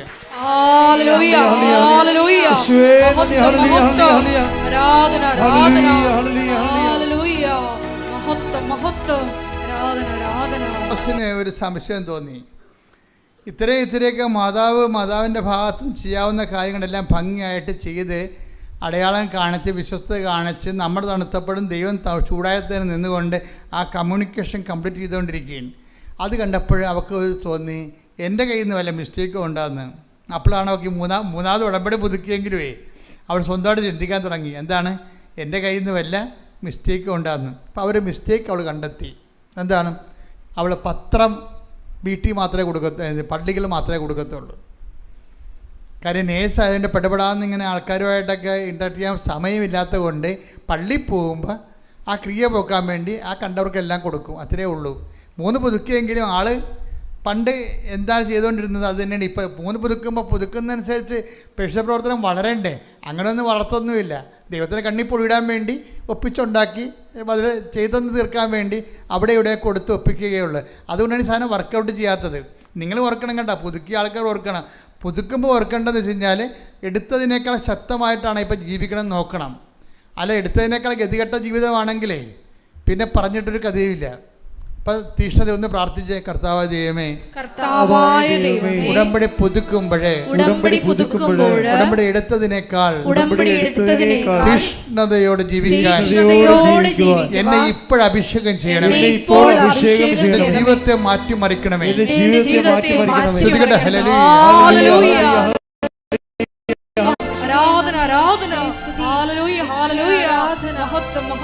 സൂക്ഷ്മതയോടെ വേണം ദൈവത്തോട് പെരുമാറാൻ.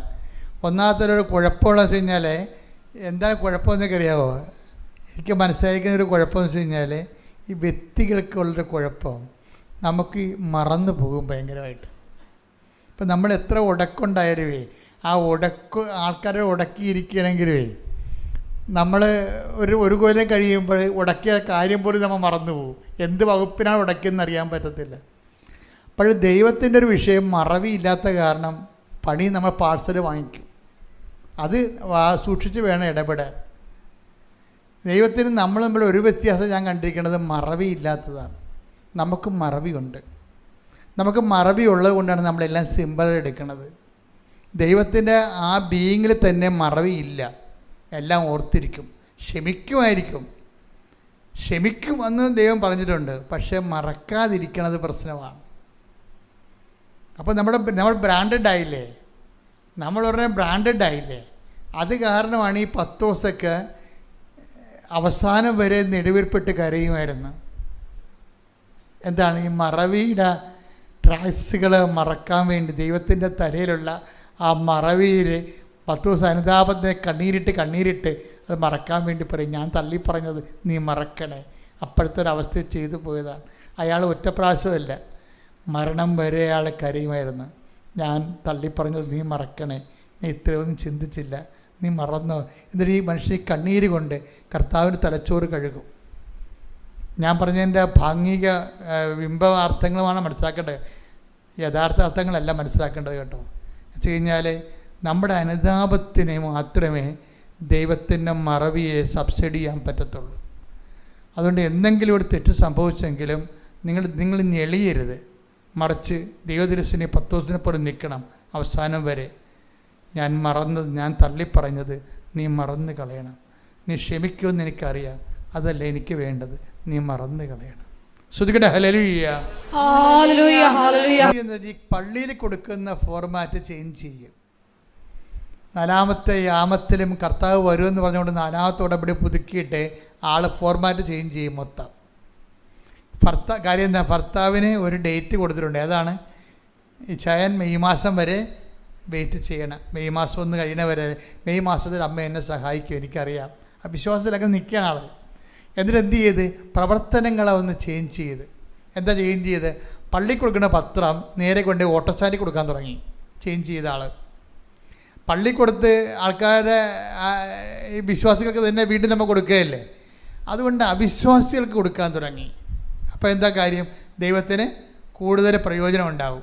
എന്താ കാര്യം, നമ്മളെ ആദ്യമേ കണ്ടായിരുന്നു 25:30 എന്താണ്, പ്രയോജനമില്ലാത്ത ഈ ദാസനെ പുറത്തുള്ള അന്ധകാരത്തിലേക്ക് തള്ളിക്കളയുവാൻ. എപ്പോഴും നമ്മൾ ശ്രദ്ധിക്കേണ്ടത്, നമ്മളെ ഉടമ്പടി പുരോഗമിക്കുന്ന അനുസരിച്ച് ദൈവത്തിന് എന്ത് പ്രയോജനമെന്ന് ചിന്തിക്കണം. അല്ല നമ്മളെന്ത് വിഷയം വെച്ചാൽ നമുക്കെന്ത് പ്രയോജനം, കൊച്ചു മാനസാന്തരപ്പെട്ട, ഭർത്താവിൻ്റെ കള്ളുകുടി മാറിയ, മകന് അഡ്മിഷൻ കിട്ടിയ, വിസ പ്രോസസ്സായ, നമുക്കെന്ത് പ്രയോജനം എന്നാണ് ചിന്തിക്കണത്. എന്താ കാര്യം വെച്ച് കഴിഞ്ഞാൽ, നിങ്ങൾ ദൈവത്തെക്കുറിച്ചല്ല ചിന്തിക്കണത്, നിങ്ങളുടെ വയറ്റിപ്പഴപ്പിന് വേണ്ടി മാത്രം നിങ്ങൾ കെട്ടിയെടുത്ത് അലങ്കരിച്ച് ഇറങ്ങിയിരിക്കുക. That is nonsense. നമ്മൾ ദൈവത്തോട് ഇടപെടുമ്പോൾ ദൈവത്തോടുള്ളൊരു മാന്യത നമ്മൾ കാണിക്കാൻ ബാധ്യസ്ഥരാണ്. എപ്പോഴും നമ്മൾ ദൈവത്തിന് എന്ത് പ്രയോജനം എന്നുള്ള ഫോർമാറ്റിൽ തന്നെ വർക്ക് ചെയ്യണം. ഇവൾ പറയണതേ, ഇവൾ സന്ധ്യയ്ക്ക് ഓട്ടോറിക്ഷ സ്റ്റാൻഡിൽ ചെന്ന്, ഒറ്റ പെണ്ണാണ്. അപ്പോൾ അവർ ഓട്ടോക്കാരെല്ലാം കൂടി ഇവളെ വളഞ്ഞപ്പോൾ പറഞ്ഞു, നിങ്ങൾ മതം മാറ്റാൻ നടക്കുകയല്ലേ, ഇത് തോന്നിയ ദിവസമല്ലേ കാണിക്കണത്. അപ്പോൾ പറഞ്ഞു, ചേട്ടാ മതം മാറ്റമൊന്നുമല്ല, ചേട്ടൻ വായിച്ചു നോക്ക്. അതായത് ഒരു മനുഷ്യനെ നിലനിർത്തുന്നത് അതിജീവിക്കണം വിശ്വാസമാണെന്നും പറഞ്ഞുകൊണ്ട് ഇവൾ കിട്ടിയ അനുഭവങ്ങളൊക്കെ പറയാൻ തുടങ്ങും. അപ്പോൾ കുറച്ച് കഴിഞ്ഞപ്പോൾ അവരെല്ലാം അവസാനം ഇവരെല്ലാം പത്രം ഇവരോട് ചോദിച്ച് വാങ്ങിക്കണ കണ്ടീഷനായി. നോക്കിയാൽ ഒരാളെ നോക്കിയേ, ആദ്യം ഈ ആണുങ്ങളെ കാണുമ്പോൾ കൂട്ടത്തിക്ക് സന്ധ്യയ്ക്ക് ആണുങ്ങളെ കൂടി നിൽക്കുമ്പോൾ പേടിയേണ്ട ആളാണ് അവരോട് 20 പേരോട് ഒരുമിച്ച് സുവിശേഷം പറയുകയാണ് ഓട്ടോ സ്റ്റാൻഡിൽ നിന്നുകൊണ്ട്. അപ്പോഴേ ദൈവത്തിന് മനസ്സിലാകും ഇത് ആൾ വേറെ മാറിയ ആൾ ഉടമ്പടി പുതുക്കുന്നതനുസരിച്ച് വളരെ ഇടിറ്റ വിശ്വാസിയായി മാറുകയാണ്. തന്നെയല്ല കർത്താവിന് പ്രയോജനമുള്ള വ്യക്തിയായിട്ട് മാറുകയാണ്. അപ്പോഴെന്ത് പോയി, മെയ് 15 ഇപ്പം ദിവസം മാറുകയാണ്, ദിവസം പോവുകയാണ്. പക്ഷേ മെയ് 15 കഴിഞ്ഞപ്പോൾ ഇവൾ പ്രഗ്നൻ്റായി. അപ്പോൾ നോക്കിയേ, എനിക്ക് ഇച്ചായനോട് പറയുന്നത്, അതായത് ഭർത്താവിൻ്റെ വിശ്വാസം സംരക്ഷിക്കാൻ വേണ്ടി അവൾ ഒരു ഡേറ്റ് ഇടുകയാണ്, ദൈവമായിട്ടൊരു സമയം കുറിക്കുകയാണ്. മാതാവിൻ്റെ മാസമാണ്, മാതാവ് എനിക്ക് തീർച്ചയായിട്ടും കുഞ്ഞിനെ തരും, മെഡിക്കൽ സയൻസ് അല്ലാതെ തന്നെ എനിക്ക് കുഞ്ഞിനെ കിട്ടും, എൻ്റെ ഭർത്താവിൻ്റെ വിശ്വാസം ഞാൻ ഇതിലൂടെ നിലനിർത്തും. എന്തെല്ലാം മെൻറ്റേഷൻസാണ് എടുക്കണമെന്ന് നോക്കിയേ. അതായത് ഉടമ്പടി ഇക്കാലങ്ങളിൽ ഞെട്ടിപ്പിക്കുന്ന വലിയ സുവിശേഷ സാക്ഷികളെ സൃഷ്ടിച്ചുകൊണ്ട് ഒരു ജൈത്രയാത്ര നടത്തുന്ന നമുക്ക് കാണാം. ശ്രുതികട ഹല്ലേലൂയ.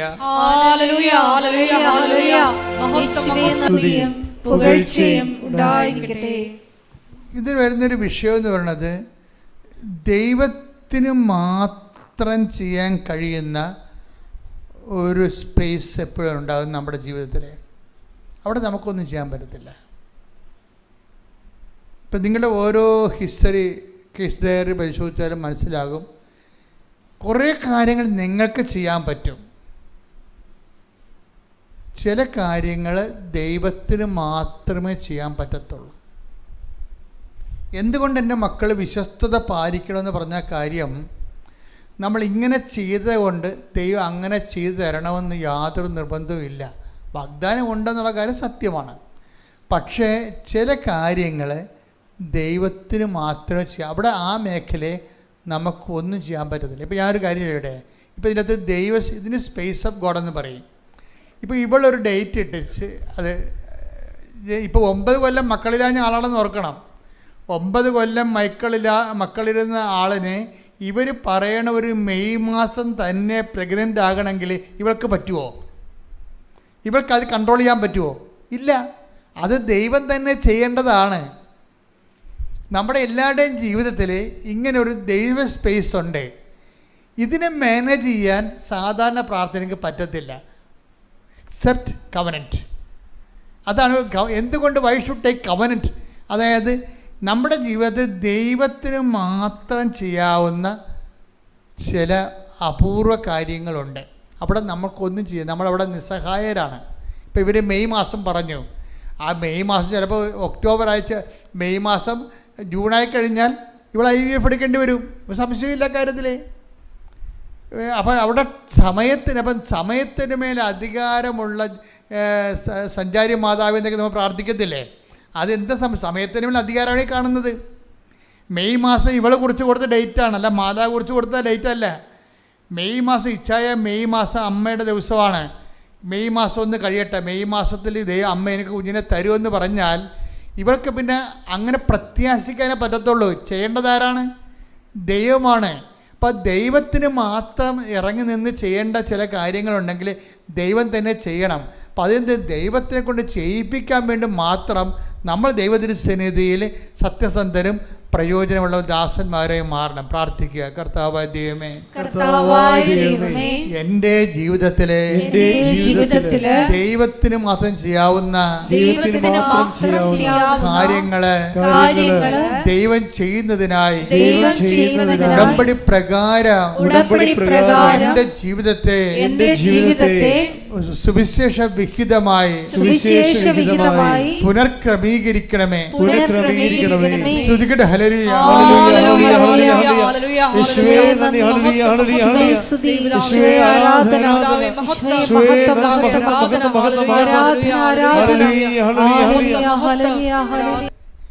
എയിലിൻ കോട്ടയം എന്നും പറഞ്ഞ് ഒരു ജർമ്മൻ വിദ്യാർത്ഥിയാണ്. ഇന്ന് ജർമ്മനിയിൽ പോയി പഠിച്ചുകൊണ്ടിരിക്കുന്ന ഒരു വിദ്യാർത്ഥിയാണ്. ഇവരുടെ ഒരു പ്രശ്നമെന്ന് പറയണത്, ഇവർക്ക് ജന്മന കേൾവി 25% ഇല്ല. ജന്മന കേൾവി 25% ഇല്ല. ആ ടെസ്റ്റ് ചെയ്തതാണ്, സൂപ്പർ സ്പെഷ്യാലിറ്റി ഹോസ്പിറ്റലിൽ ടെസ്റ്റ് ചെയ്തതാണ്. അപ്പോൾ സ്വാഭാവികമായിട്ട് കുറച്ച് കഴിയുമ്പോൾ ഇവരുടെ കൂട്ടുകാർക്ക് എല്ലാവരും വീട്ടുകാർക്ക് അറിയാം ഇവർക്ക് പകുതി കേൾവിയേ ഉള്ളതെന്നറിയാം. അപ്പോൾ ഇവരെല്ലാം ധരിച്ചിരിക്കണ എന്താ പ്രശ്നം വെച്ച് കഴിഞ്ഞാൽ വാക്സ് വരും ചെവിയിൽ നിന്ന് എപ്പോഴും. അപ്പോൾ വാക്സ് ക്ലീൻ ചെയ്യും. 6 മാസം കൂടുമ്പോൾ വാക്സ് ക്ലീൻ ചെയ്യും. ക്ലീൻ ചെയ്യുമ്പോൾ ഒരു കേൾവി ഉണ്ടല്ലോ. അപ്പോൾ അവൾ വിചാരിക്കും ക്ലീൻ ചെയ്ത കൊണ്ടാണ് കേൾക്കണമെന്ന് വിചാരിക്കും. ചെറിയ കേൾവി ഉണ്ട്, 75% കേൾവിയുണ്ട്, ഫുള്ളായിട്ട് കേൾവിയില്ല. അപ്പോൾ ചില കാര്യങ്ങൾ പറയുമ്പോൾ ഇതിങ്ങനെ ചെവിയും കൊണ്ട് ഇരണ്ടി വരും. ചെറിയ ശബ്ദം കുറച്ചാൽ പറയണമെന്നുണ്ടെങ്കിൽ രഹസ്യമൊന്നും പറയാൻ പറ്റത്തില്ല. അപ്പം അങ്ങനെയുള്ള ഒരു ജന്മമാണ്, ഒരു ജീവിതമാണ്. അപ്പം അത് ഈ വാക്സ് ക്ലീൻ ചെയ്തിട്ടും പിന്നെ കേൾവി അത്ര മെച്ചപ്പെടാതെ ആകുമ്പോഴാണ് ഇവൾ ടെസ്റ്റ് ചെയ്യണത്. ENT സ്പെഷ്യലിസ്റ്റിനെ കൊണ്ടുപോയി ടെസ്റ്റ് ചെയ്യിക്കുമ്പോഴാണ് പറയണത് 20% കേൾവിയുള്ളൂ എന്ന് പറയും. അത് പിന്നെ ഇതിൻ്റെ സ്കാൻ റിപ്പോർട്ട് കിട്ടുമ്പോൾ ഒരു സിസ്റ്റുണ്ട് തലയിൽ, ചെവി ഞരമ്പിന് കർണഞരമ്പിന് സിസ്റ്റുണ്ട്. പിന്നെ അത് സൗണ്ട് ബ്ലോക്ക് ചെയ്യുന്ന എന്തോ ഒരു ബ്രെയിനിൽ എന്തോ ഒരു വിഷയമുണ്ട്. അത് ഓപ്പറേഷൻ കൊണ്ടും ശരിയാകണത് ഉറപ്പില്ല. അപ്പം അതുകൊണ്ട് ജീവിതകാലം മുഴുവനും ഈ പാതി കേൾവിയും കൊണ്ടേ ജീവിക്കാൻ പറ്റത്തുള്ളൂ. അതാണ് വിഷയം. അപ്പോൾ ഇവരെന്താ ചെയ്യണമെന്ന് വെച്ച് കഴിഞ്ഞാൽ ഇവർ ജർമ്മനിലേക്ക് പോയിട്ട് തിരിച്ചു വന്നു. ഇപ്പോൾ ചികിത്സക്ക് പിന്നെ ഒരു ചികിത്സ എടുത്തിട്ട് പിന്നെ ലീവിന് പോയപ്പോൾ ചികിത്സ എടുക്കുമല്ലോ. അങ്ങനെ പോകുന്ന സമയത്താണ് ഇവർ ഉടമ്പടിയെക്കുറിച്ച് കേൾക്കുന്നത്. ഒരു കേസ് സ്റ്റോറി എങ്ങനെ ഇത് വർക്കൗട്ട് ചെയ്യണം നിങ്ങൾ ശ്രദ്ധിക്കണം. എന്നിട്ട് ദൈവം എങ്ങനെയാണ് ഈ ഉടമ്പടി ഒരാൾ എടുത്തു കഴിഞ്ഞാൽ അയാളുടെ ജീവിതത്തിൽ ദൈവം എങ്ങനെയാണ് ഇത് ആർട്ടിക്കുലേറ്റ് ചെയ്യണമെന്നും സ്റ്റിയർ ചെയ്യണമെന്നും നമ്മൾ ശ്രദ്ധിക്കണം. ഞാൻ പറഞ്ഞ ഉടമ്പടിക്കാരെപ്പോഴും നിങ്ങൾക്ക് ഏറ്റവും കൂടുതൽ വേണ്ടത് ശ്രദ്ധയാണ്. ദൈവം ചെയ്യുന്ന കാര്യങ്ങളെക്കുറിച്ചുള്ള ശ്രദ്ധയാണ്. നിങ്ങൾ ഉടമ്പടി എടുത്തിട്ട് നിങ്ങളും വീണ്ടും പഴയ ആൾക്കാരായിട്ടല്ല ജീവിക്കണത്, ശ്രദ്ധയില്ലാതെയാണ് ജീവിക്കണത്. പലപ്പോഴും രാവിലെ പ്രത്യക്ഷ പ്രാർത്ഥന ചെയ്യല്, സന്ധ്യയ്ക്ക് ഉടമ്പടി പ്രാർത്ഥന ചെയ്യല്, പല രോഗികളൊക്കെ കണ്ട് കുറച്ച് പത്രമൊക്കെ കൊടുത്ത് അങ്ങനെ അഡ്ജസ്റ്റ് ചെയ്ത് പോകണ സാധാരണ 50% അങ്ങനെ ചെയ്യണത്. അങ്ങനെ ചെയ്യാൻ പാടില്ല. ശരിക്കും പറഞ്ഞാൽ ഉടമ്പടി എടുത്തു കഴിഞ്ഞാൽ പിന്നെ ബൈലാറ്ററൽ എഗ്രിമെൻ്റാണ്. പിന്നെ നിങ്ങൾ ദൈവത്തിന് പ്രയോജനമുള്ള ആൾക്കാരായിട്ട് മാറിയിട്ട് പിന്നെ ഉടമ്പടി തന്നെ ആയിരിക്കണം നിങ്ങളുടെ ജീവിതത്തിൻ്റെ ഏറ്റവും വലിയ ലക്ഷ്യമെന്ന് പറയണത്. ഞാൻ ഉടമ്പടി എടുത്ത് വ്യക്തിയാണെന്നുള്ള ബോധം വർദ്ധിപ്പിച്ചിട്ട് ദൈവത്തിന് വേണ്ടി ജീവിതം മാറ്റിവെക്കുന്ന ഒരവസ്ഥയാണ്. അപ്പം എന്നാൽ ദൈവത്തിന് തോന്നണം നിങ്ങൾ ഉടമ്പടിയിലാണെന്ന്. എന്നാൽ ഇത് എളുപ്പമാണ്. ഇവരിങ്ങനെ വൃത്തിമനായിട്ട് ഉടമ്പടി ചെയ്യുന്ന ആളാണ്. അപ്പോൾ ഈ വൃത്തിമനായിട്ട് ഉടമ്പടി ചെയ്യുന്ന കാരണം ഇവർ ഒരു സ്പെഷ്യൽ ഒരു ആശുപത്രി ചെന്നപ്പോൾ വേറെ എന്തോ അസുഖത്തിനാണ് ഒരു സൂപ്പർ സ്പെഷ്യാലിറ്റി ആശുപത്രി ചെന്നത്. അവിടെ ഈ കേൾവിക്കുള്ള 20% കുറവ് ആ ഡോക്ടറിനോട് പറയും ഇവർ. ഞാൻ ആശുപത്രി പേരൊന്നും പറയണില്ല, അത് ശരിയല്ലല്ലോ. അങ്ങനെ പറഞ്ഞു കഴിയുമ്പോൾ ഇവളുടെ അപ്പൻ, ഈ ഏലിൻ്റെ അപ്പൻ ഡോക്ടറിനോട് പറയും, ആ ഇയറിൻ്റെ കാര്യത്തിൽ ഞങ്ങൾ വേറെ ട്രീറ്റ്മെൻറ്റിലാണ്. അതിക്ക് മുമ്പ് ഇവരൊരു പണി ചെയ്യും. എന്ന് വെച്ച് കഴിഞ്ഞാൽ ഇവർ വന്ന് ഉടമ്പടി ചെയ്തിട്ട് ഉടമ്പടി തൈലം ചെവി തേക്കും, പ്രാർത്ഥിച്ച്. ചെവിയുടെ അകത്തൊഴിക്കാമെന്ന് ഞാൻ പറഞ്ഞിട്ടില്ല കേട്ടോ. നിങ്ങൾക്ക് തേച്ച് പ്രാർത്ഥിക്കാം. ദൈവത്തിന് എവിടെ വെച്ചാലും നിങ്ങളുടെ ഉദ്ദേശം മനസ്സിലാവും. അല്ല മണ്ണാക്കി തന്നെ കൊണ്ട് ഒഴിക്കണം നിർബന്ധമില്ല. നിങ്ങൾ അപ്ലൈ ചെയ്യുമ്പോൾ നിങ്ങൾ വിശ്വാസമാണ് അപ്ലൈ ചെയ്യണം. ഉടമ്പടി തൈലമല്ല ഹീൽ ചെയ്യണത്. ഉടമ്പടി തൈലത്തെ ബ്ലെസ് ചെയ്ത് ദൈവമാണ് നിങ്ങളെ ബ്ലെസ് ചെയ്യണത്. ആ ഒരു ബോധം എപ്പോഴും ഉണ്ടാകണം. പക്ഷെ അപ്ലൈ ചെയ്യുമ്പോൾ നല്ല വിശ്വാസത്തിൽ വേണം അപ്ലൈ ചെയ്യാൻ. യേശു കർത്താവാണെന്ന് അധരം കൊണ്ട് ഏറ്റു പറയുന്ന ഹൃദയത്തിൽ ദൈവനെ മരിച്ചതെന്ന് ഉയർപ്പിച്ചെന്ന് ഹൃദയത്തിൽ വിശ്വസിക്കുന്ന ആ വിശ്വാസത്തിലാണ് ഇത് വിശ്വപ്രമാണം ചെയ്യാൻ അപ്ലൈ ചെയ്യേണ്ടത്. അല്ല വെറുതെ ഇങ്ങനെ എണ്ണ തൂക്കണ പോലെ, മരുന്ന് തൂക്കണ പോലെ, ഓയിൽമെൻ്റ് ഇടുന്ന പോലെ ഇടരുത്. ബുദ്ധിബോധമില്ലാത്ത കുറേ ആൾക്കാർ അങ്ങനെ ചെയ്യുന്നുണ്ട്. അങ്ങനെയൊന്നും ചെയ്യാൻ പാടില്ല. ഇത് ആപ്ലിക്കേഷൻസ് എന്ന് പറഞ്ഞത് ഫെയ്ത്താണ് ആപ്ലിക്കേറ്റ് ചെയ്യണത്, അല്ലാതെ ഓയിലല്ല ആപ്ലിക്കേറ്റ് ചെയ്യണത്. അപ്പോൾ ഫെയ്ത്താണ് ആപ്ലിക്കേറ്റ് ചെയ്യണം എന്നുള്ളതിനെക്കുറിച്ച് നമുക്കൊരു ബോധം ഉണ്ടാകണം. അപ്പോൾ ഏകാഗ്രതയോടെയും ഭക്തിയോടെയും പ്രാർത്ഥനയോടെയും ഒക്കെ വേണം ആ വിഷയങ്ങളെല്ലാം ചെയ്യാൻ. അങ്ങനെയൊക്കെ ചെയ്തിട്ട് ഇവൾ ഡോക്ടറുടെ അടുത്ത് ചെല്ലുമ്പോൾ ഇവളുടെ അപ്പം പറയും, ഞങ്ങൾ ഒരു വിനീത് ഡോക്ടറിനെ കാണാൻ പോവുകയാണെന്ന് പറയും. വിനീത് പറഞ്ഞിട്ടാണ് ഇങ്ങോട്ട് വന്നതെന്ന് പറയും. വിനീത് പറഞ്ഞിട്ടാണ് ഇപ്പോൾ ഈ ഹോസ്പിറ്റലിൽ വന്നത്. ഞങ്ങൾ ENTയുടെ കാര്യത്തിന് വിനീതിനെയാണ് കാണുന്നത് പറയും. ഉടനെ ആ ഡോക്ടർ പറയും, നിങ്ങൾ വിനീതിനെ തന്നെ കാണണം, വിനീതാണ് ഇതിൻ്റെ എക്സ്പേർട്ട്, അതുകൊണ്ട് ഞാൻ ഫയൽ അങ്ങോട്ട് മാറ്റുകയെന്ന് പറയും. അതിൻ്റെ ഫയൽ നിങ്ങൾ വിനീതിനെ പോയി കണ്ടോളാൻ പറയും അടുത്ത മുറിയിൽ. അപ്പോൾ ഇവർക്ക് ആ പാടൊരു കുഴപ്പം, എവിടെ എന്തൊരു കുഴപ്പം സംഭവിച്ചു എന്ന് വെച്ച് കഴിഞ്ഞാൽ ഈ വിനീത് എന്ന് പറഞ്ഞ ഡോക്ടർ ഇവിടെ ഇരിക്കുന്ന ഡോക്ടറല്ല, ഇവളെ ചികിത്സിക്കുന്ന ENT ആണ് കോട്ടയത്ത്. അത് ആ ഡോക്ടറിൻ്റെ പേര് വിനോദം എന്നാണ്. നിങ്ങൾ കാര്യം ഒരു കഥപട പോക്കണ്ട. ആ ഡോക്ടറിൻ്റെ പേര് വിനോദം എന്നാണ്. ഈ അപ്പന് തെറ്റിപ്പോയതാണ്. അപ്പം പറഞ്ഞത് വിനോദ് ഡോക്ടർ പറഞ്ഞിട്ടാണ് ഞങ്ങൾ ഇവിടെ വന്നതെന്ന് പറയുന്നതിന് പകരം ഈ അപ്പം പറയാണ് വിനീത് ഡോക്ടർ പറഞ്ഞിട്ടാണ് ഞങ്ങൾ ഇവിടെ വന്നതെന്ന് പറയും. അപ്പോൾ ഈ ഇരിക്കുന്ന ഡോക്ടർ പറയാണ് വിനീത് അപ്പുറത്തെ പോരിലുണ്ട്, ചെന്ന് കാണാൻ പറയും. പുറത്തിറങ്ങിയപ്പോൾ മാതാവിൻ്റെ ചാര കളറുള്ള ഒരു മുറി, അതിൻ്റെ അകത്ത് ഡോക്ടർ വിനീത് എന്ന് എഴുതി വെച്ചിരിക്കണം, ENT സ്പെഷ്യലിസ്റ്റ് എന്ന്. വിനീതിൻ്റെ അടുത്ത് ഇവർ ചെല്ലുമ്പോൾ വിനീത് കൊണ്ട് ടെസ്റ്റ് ചെയ്തതും പറയും, നിങ്ങളുടെ കേൾവി നിങ്ങൾക്ക് തിരിച്ച് കിട്ടിയിരിക്കേണ്ട കുഴപ്പമില്ലെന്ന്. ഇതാണ് സ്പേസ് ഓഫ് ഗോഡ് എന്ന് പറയണത്. എന്ന് വെച്ച് കഴിഞ്ഞാൽ വിനോദ് ഡോക്ടറാണ് ഇവരുടെ. വിനോദിനെ കാണാൻ പോകണമെന്ന് പറയുന്നതിന് പകരം അപ്പനെ കൊണ്ട് വിനീതെന്ന് പറയിപ്പിച്ച്, അത് ദൈവം മാത്രമാണ് പറയിപ്പിക്കാതെ പറ്റത്തുള്ളൂ. അങ്ങനെ അപ്പനെ അറിയത്തില്ല ഇങ്ങനെ ഡോക്ടർ ഇവിടെ ഉള്ള കാര്യം. അത് അപ്പൻ തെറ്റി പറയിപ്പിച്ചതാണ്. പക്ഷെ തെറ്റി പറഞ്ഞെങ്കിലും മാതാവ് മാതാവിൻ്റെ മുമ്പിൽ അത് ശരിയായിട്ടുള്ള കാര്യമാണ് അപ്പനെ കൊണ്ട് പറയിപ്പിച്ചിട്ട് ശരിയായിട്ടുള്ള സ്ഥലത്ത് കൊണ്ട് എത്തിച്ചിരിക്കുകയാണ്. ദൈവത്തിന് മാത്രം ചെയ്യാൻ പറ്റുന്ന കാര്യങ്ങളാണിത്. ചില കാര്യങ്ങൾ നമ്മുടെ ജീവിതത്തിൽ നമുക്ക് ചെയ്യാൻ പറ്റത്തില്ല. ഈ ഉടമ്പടി എടുത്ത് ഇവളെ തലയൊക്കെ വെച്ച് പ്രാർത്ഥിച്ചപ്പോൾ തന്നെ ഇവൾ ഓക്കെ ആയി. ആ ഡോക്ടർ ഹീലൊന്നും ചെയ്തില്ല. വിനീത് ഡോക്ടർ ഒന്നും ഇവർക്ക് കേൾക്കാൻ പറ്റുമോ ഇല്ല എന്ന് ടെസ്റ്റ് ചെയ്തേ ഉള്ളൂ. ടെസ്റ്റ് ചെയ്തപ്പോൾ കേൾക്കാൻ പറ്റും. അപ്പോൾ ഇവൾക്ക് എപ്പോഴാണ് കേൾക്കാൻ പറ്റിയത്? അൾത്താരെ വെച്ച് പ്രാർത്ഥിച്ചപ്പോൾ തന്നെ മാതാവൊക്കെ കേൾവി കൊടുത്തു. എന്നിട്ട് അത് കേൾവിയൊക്കെ കൊടുത്തു എന്ന് പറയാൻ വേണ്ടി ടെസ്റ്റ് ചെയ്യാൻ വേണ്ടിയാണ് മാതാവ് അവിടെ കൊണ്ടുപോയത്. വിനോദിന് പകരം വിനീതിനെ കൊണ്ടുപോയി കൊടുത്തിട്ട്, അതായത് അമ്മ ഇങ്ങനെ കൂടെ ഇങ്ങനെ വളഞ്ഞും പുളഞ്ഞും നമ്മുടെ കൂടെ അങ്ങ് സംശയിക്കുകയും നമ്മളെ ഗൈഡ് ചെയ്യുകയും ചെയ്യും. നീ നടക്കേണ്ട വഴി നിൻ്റെ മുഖത്ത് നോക്കി ഞാൻ നിന്നെ ഉപദേശിക്കുമെന്ന് പറയണത് നീ ഉടമ്പടിയിലാണ് നമുക്കത് മനസ്സിലാകണം. ശ്രുതിക്കട്ടെ ഹല്ലേലൂയ.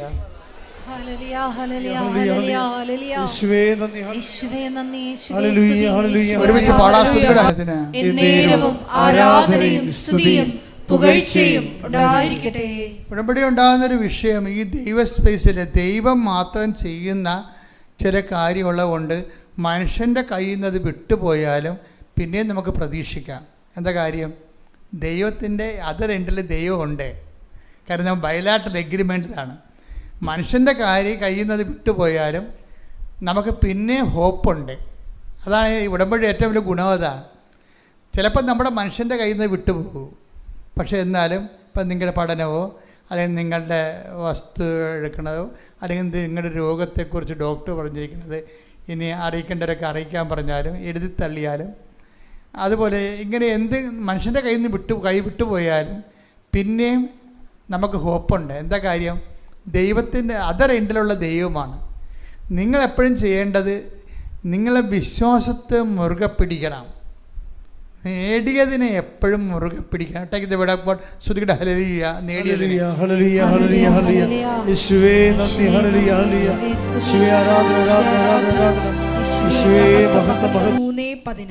ഫിലിപ്പി 3:16 എന്നാൽ നേടിയെടുത്തതിനെ മുറുകെ പിടിച്ചുകൊണ്ട് തന്നെ ആവണം നമ്മുടെ പ്രവർത്തനം. പോരെ. ഇപ്പോൾ ഒന്നാമത് പുതുക്കിയാലും രണ്ടാമത് പുതുക്കിയാലും മൂന്നാമത് പുതുക്കിയാലും ഈ പുതുക്കലിലൂടെയെല്ലാം നേടിയെടുത്ത ദൈവാനുഗ്രഹം, നേടിയെടുത്ത ആധ്യാത്മിക പ്രതിബദ്ധത, നേടിയെടുത്ത പ്രാർത്ഥനാ ജീവിതം അതെന്ത് ചെയ്യണം? മുറുകെ പിടിച്ചുകൊണ്ട് വേണം നമ്മുടെ പ്രവർത്തനം. അല്ലാതെ ഒന്നാമത് ഉണ്ടായിരുന്ന അരൂപി ഇപ്പോഴില്ലെന്ന് പറയാൻ പറ്റത്തില്ല. അപ്പോൾ ഉടമ്പടി ബ്രേക്കാവും. കാര്യം ദൈവം അത് ഞാൻ പറഞ്ഞില്ലേ, ദൈവം ഒന്നും മറക്കത്തില്ലെന്ന് പറഞ്ഞില്ലേ. അതുകൊണ്ടാണ് സ്മിർനായിലെ സഭയെ പറയണത് എന്താണ്? നിനക്ക് മുമ്പുണ്ടായിരുന്ന സ്നേഹം ചേട്ടയ്ക്ക് ഇവിടെ പോട്ടെ. ശ്രുതികട ഹല്ലേലൂയ.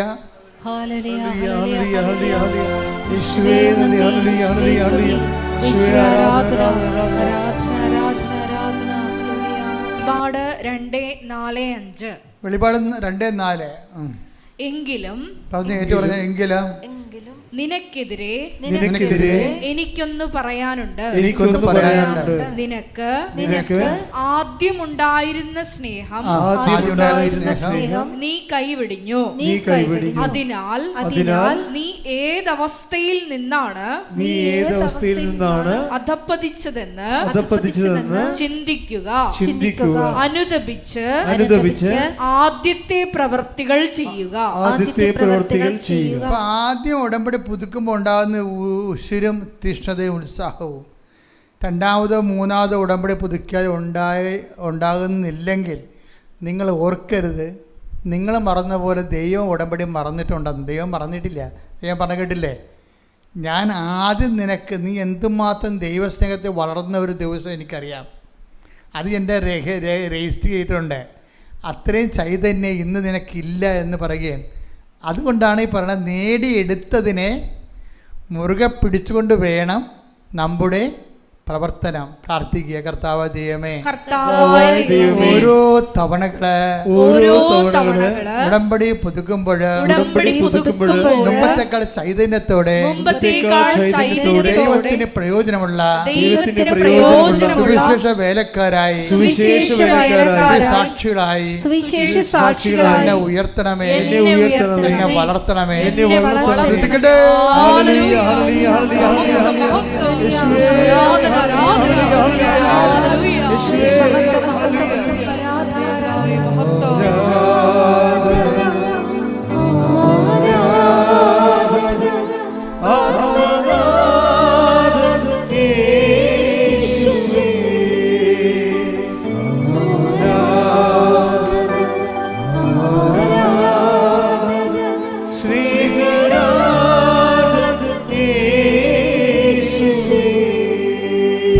പരമദിവ്യകാരുണ്യത്തിന് പരിശുദ്ധ പരമദിവ്യകാരുണ്യത്തിന്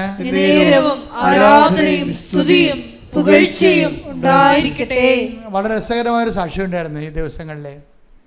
അതൊരു അക്രൈസ്തവ സഹോദരി പറഞ്ഞതാണ്. അവരുടെ പേര് സജിനി സുരേന്ദ്രൻ. ഇവിടെ പ്രത്യേകത എന്ന് പറയുന്നത് ഹരിപ്പാട് മുനിസിപ്പൽ കൗൺസിലറാണ്. ഹരിപ്പാട് മുനിസിപ്പൽ കൗൺസിലറാണ് സജിനി സുരേന്ദ്രൻ. ഇവരുടെ വാർഡിൽ 40 വർഷമായിട്ട്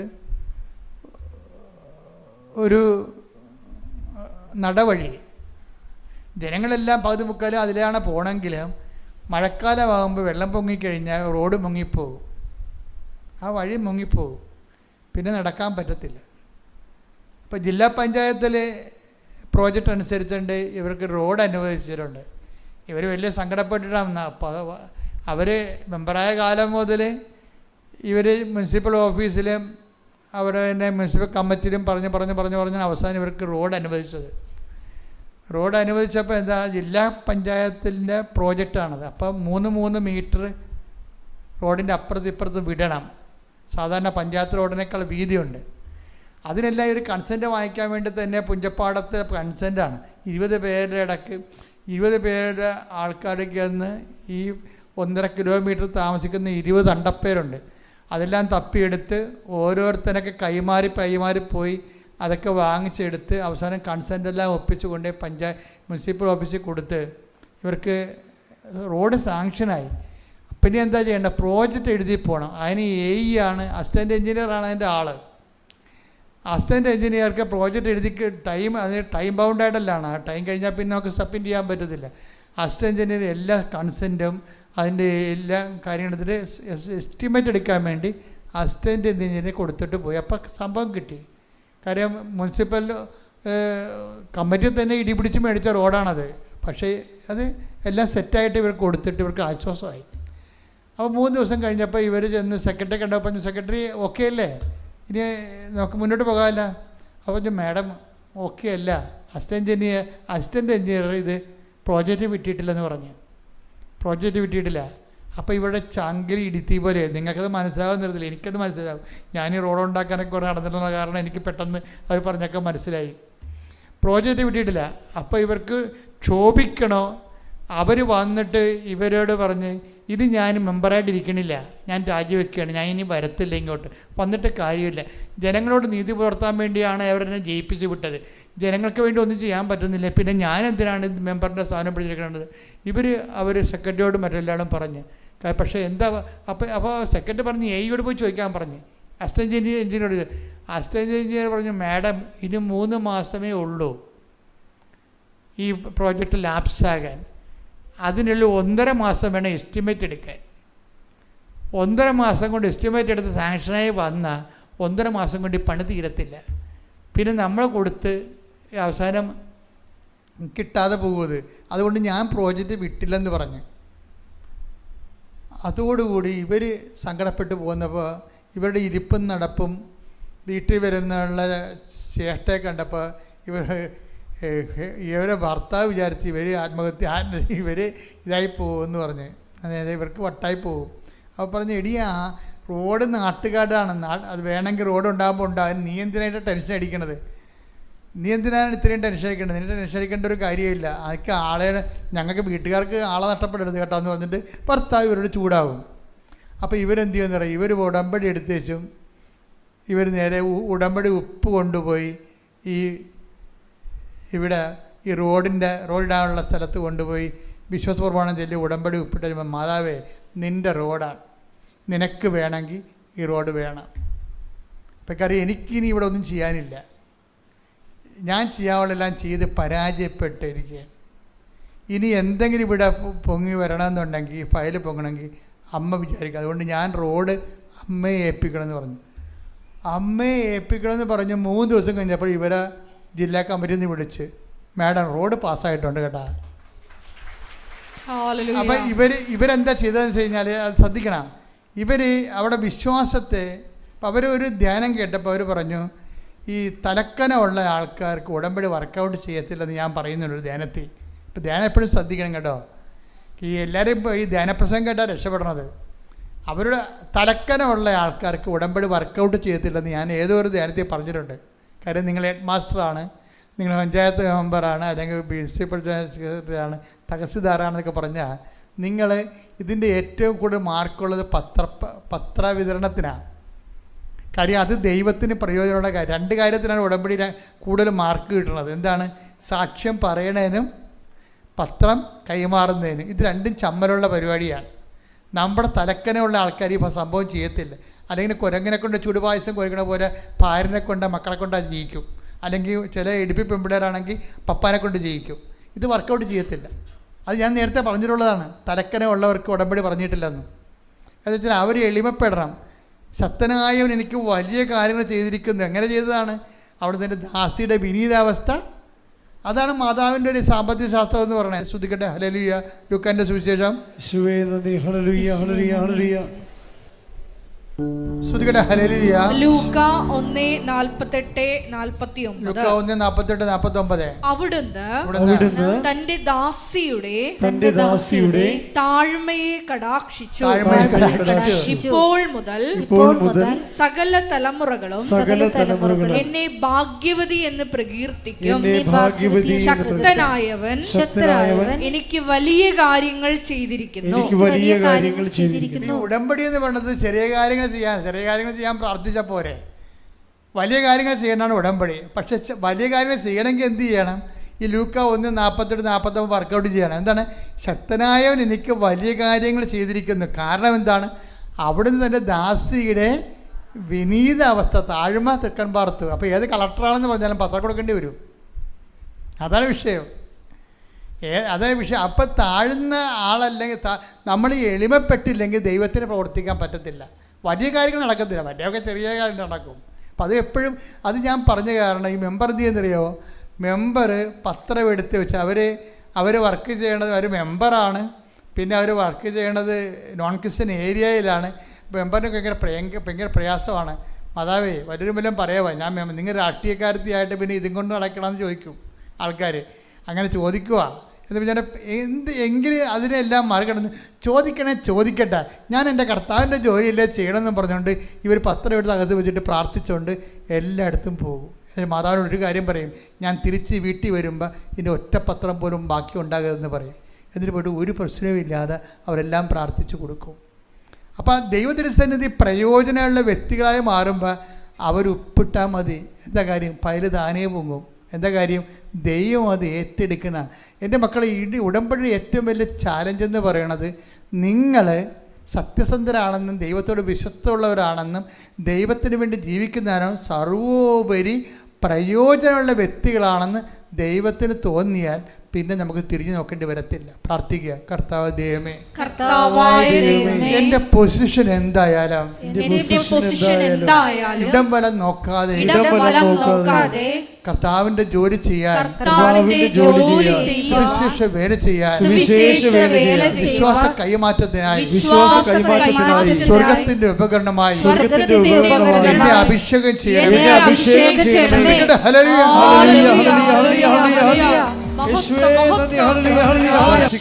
തൊണ്ടയിലെ രോഗികള്, ടോൺസിലൈറ്റിസ് രോഗികള്, തൈറോയ്ഡ് രോഗികള്, ശ്വാസകോശ രോഗികള്, കരള് രോഗികള്, ഹൃദയ രോഗികള്, ഉദര രോഗികള്, അൾസർ രോഗികള്, സിസ്റ്റ് രോഗമുള്ളവര്, ആന്തരിക അവയവങ്ങളിലെ മുഴകളുള്ളവര് കർത്താവിന്റെ രക്തത്താൽ നനക്കപ്പെടട്ടെ. യേശുവിന്റെ നാമത്തിൽ മാരക രോഗങ്ങള്, വേദികള് യേശുവിന്റെ നാമത്തിൽ ഈ നിമിഷം മാറിപ്പോകട്ടെ.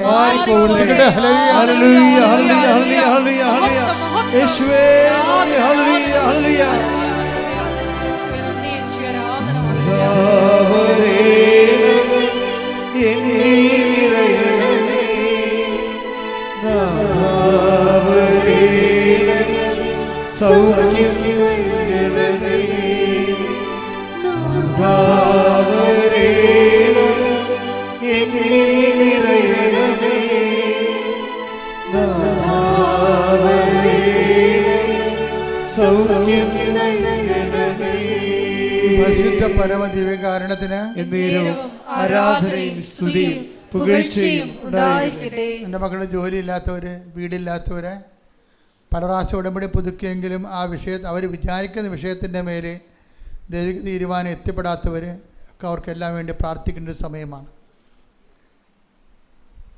എൻ്റെ മക്കളെ അച്ഛൻ പ്രാർത്ഥിക്കുമ്പോൾ സ്തുതിച്ചുകൊണ്ടിരിക്കട്ടെ. ശ്രദ്ധിക്കട്ടെ. ഹല്ലേലൂയ, ഹല്ലേലൂയ, ഹല്ലേലൂയ, ഹല്ലേലൂയ, ഹല്ലേലൂയ. ആരാധന, മഹത്വം. കർത്താവേ, നിന്റെ ഉന്നതമായ നാമത്തിന് സ്തോത്രം ചെയ്യുന്നു. കർത്താവേ, നിന്റെ വിശുദ്ധ പൗരോഹിത്യത്തെ മഹത്വപ്പെടുത്തണമേ. കർത്താവേ, സഭയിലുള്ള സാന്നിധ്യം ദൃഢമാക്കണമേ.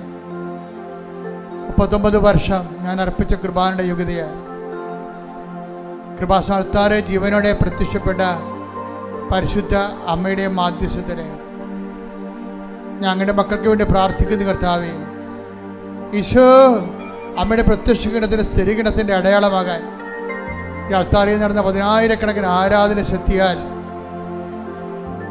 ഓരോരുത്തരും ഉടമ്പടി വച്ചിരിക്കുന്ന ഓരോ കാര്യങ്ങളും, ഉടമ്പടി ജീവിക്കുന്നവരുടെ ഓരോ കാര്യങ്ങളും, ഉടമ്പടി പുതുക്കിയിട്ടില്ലെങ്കിലും ഉടമ്പടി തന്നെയാണ് അവർ ജീവിക്കുന്നതെന്ന് ഉറപ്പുള്ളവരുടെ കാര്യങ്ങൾ കർത്താവ് ഞങ്ങളുടെ തിരുസന്നിധിയിൽ സമർപ്പിച്ചുകൊണ്ട് പ്രാർത്ഥിക്കുന്ന കർത്താവേ, ഈശോ സ്പർശിക്കുന്ന കർത്താവേ, മക്കളില്ലാത്തവര്, വിവാഹം ഒത്തുവരാത്തവര്, കടകമ്പോൾ നടത്തി പരാജയപ്പെട്ടവർ, ജീവിക്കാൻ മാർഗമില്ലാത്തവർ, ഒരു തൊഴിലിന് വേണ്ടി പരിശ്രമിക്കുന്നവർ, വിസ പുതുക്കാൻ വേണ്ടി വേദനിക്കുന്നവർ, ജോലിക്ക് വേണ്ടിയും വിദ്യാഭ്യാസത്തിന് വേണ്ടിയും കിടഞ്ഞ് പരിശ്രമിക്കുന്നവർ, വസ്തു വിൽക്കാനോ വാങ്ങിക്കാനോ വീട് വാങ്ങി വയ്ക്കാനോ വീട് ലഭിക്കാനോ വേണ്ടി പരിശ്രമിച്ച് പ്രാർത്ഥിക്കുന്നവർ, ദൈവത്തിൻ്റെ കരുണ കർത്താവേ, അങ്ങയുടെ അങ്ങയുടെ കരുണ കൊണ്ട് കർത്താവ്, ഞങ്ങളുടെ കഴിവ് കൊണ്ടല്ല, അങ്ങയുടെ കൃപ കൊണ്ട് കർത്താവ്, അങ്ങയുടെ മക്കളുടെ മേൽ കർത്താവ് ഈ കൃപാസനം നടന്നിട്ടുള്ള മുഴുവൻ ആരാധനയുടെ ശക്തിയാൽ ദൈവത്തിൻ്റെ കൃപ നിങ്ങളിലേക്ക് ആവശ്യിക്കട്ടെ. യേശുവിൻ്റെ ഉന്നതമായ നാമത്തിൽ മാർഗ തടസ്സങ്ങൾ, ജീവിത ദുരിതങ്ങൾ യേശുവിൻ്റെ നാമത്തിൽ മാറിപ്പോകട്ടെ. ശ്രുതികട്ടെ. ഹല്ലേലൂയ, ഹല്ലേലൂയ, ഹല്ലേലൂയ, ഹല്ലേലൂയ. വ്യക്തിപരമായ ആവശ്യങ്ങൾക്ക് വേണ്ടി മൗനമായി പ്രാർത്ഥിക്കേണ്ട സമയമാണ്.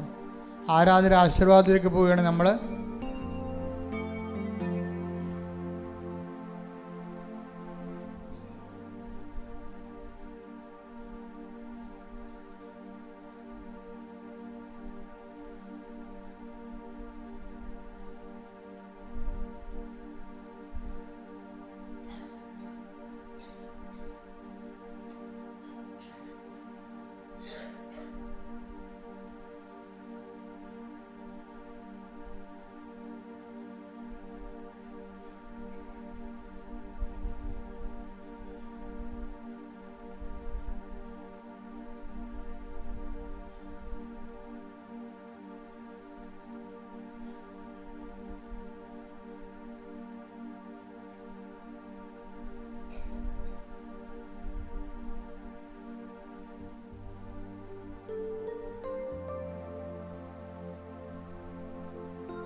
സമാപനാശീർവാദം.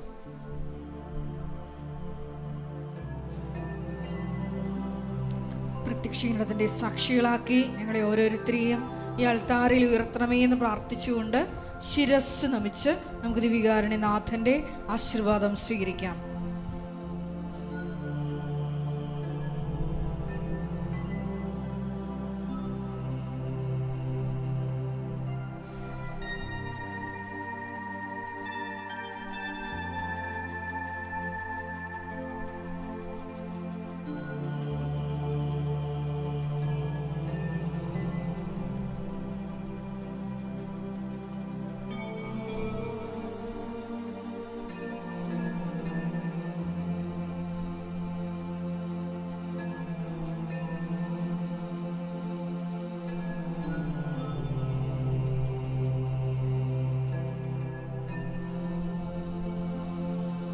പരിശുദ്ധ പരമ ദിവ്യകാരുണ്യമേ, ഇന്നും എന്നും അങ്ങേക്ക് ആരാധന. പരിശുദ്ധ പരമ ദിവ്യകാരുണ്യമേ, ഇന്നും എന്നും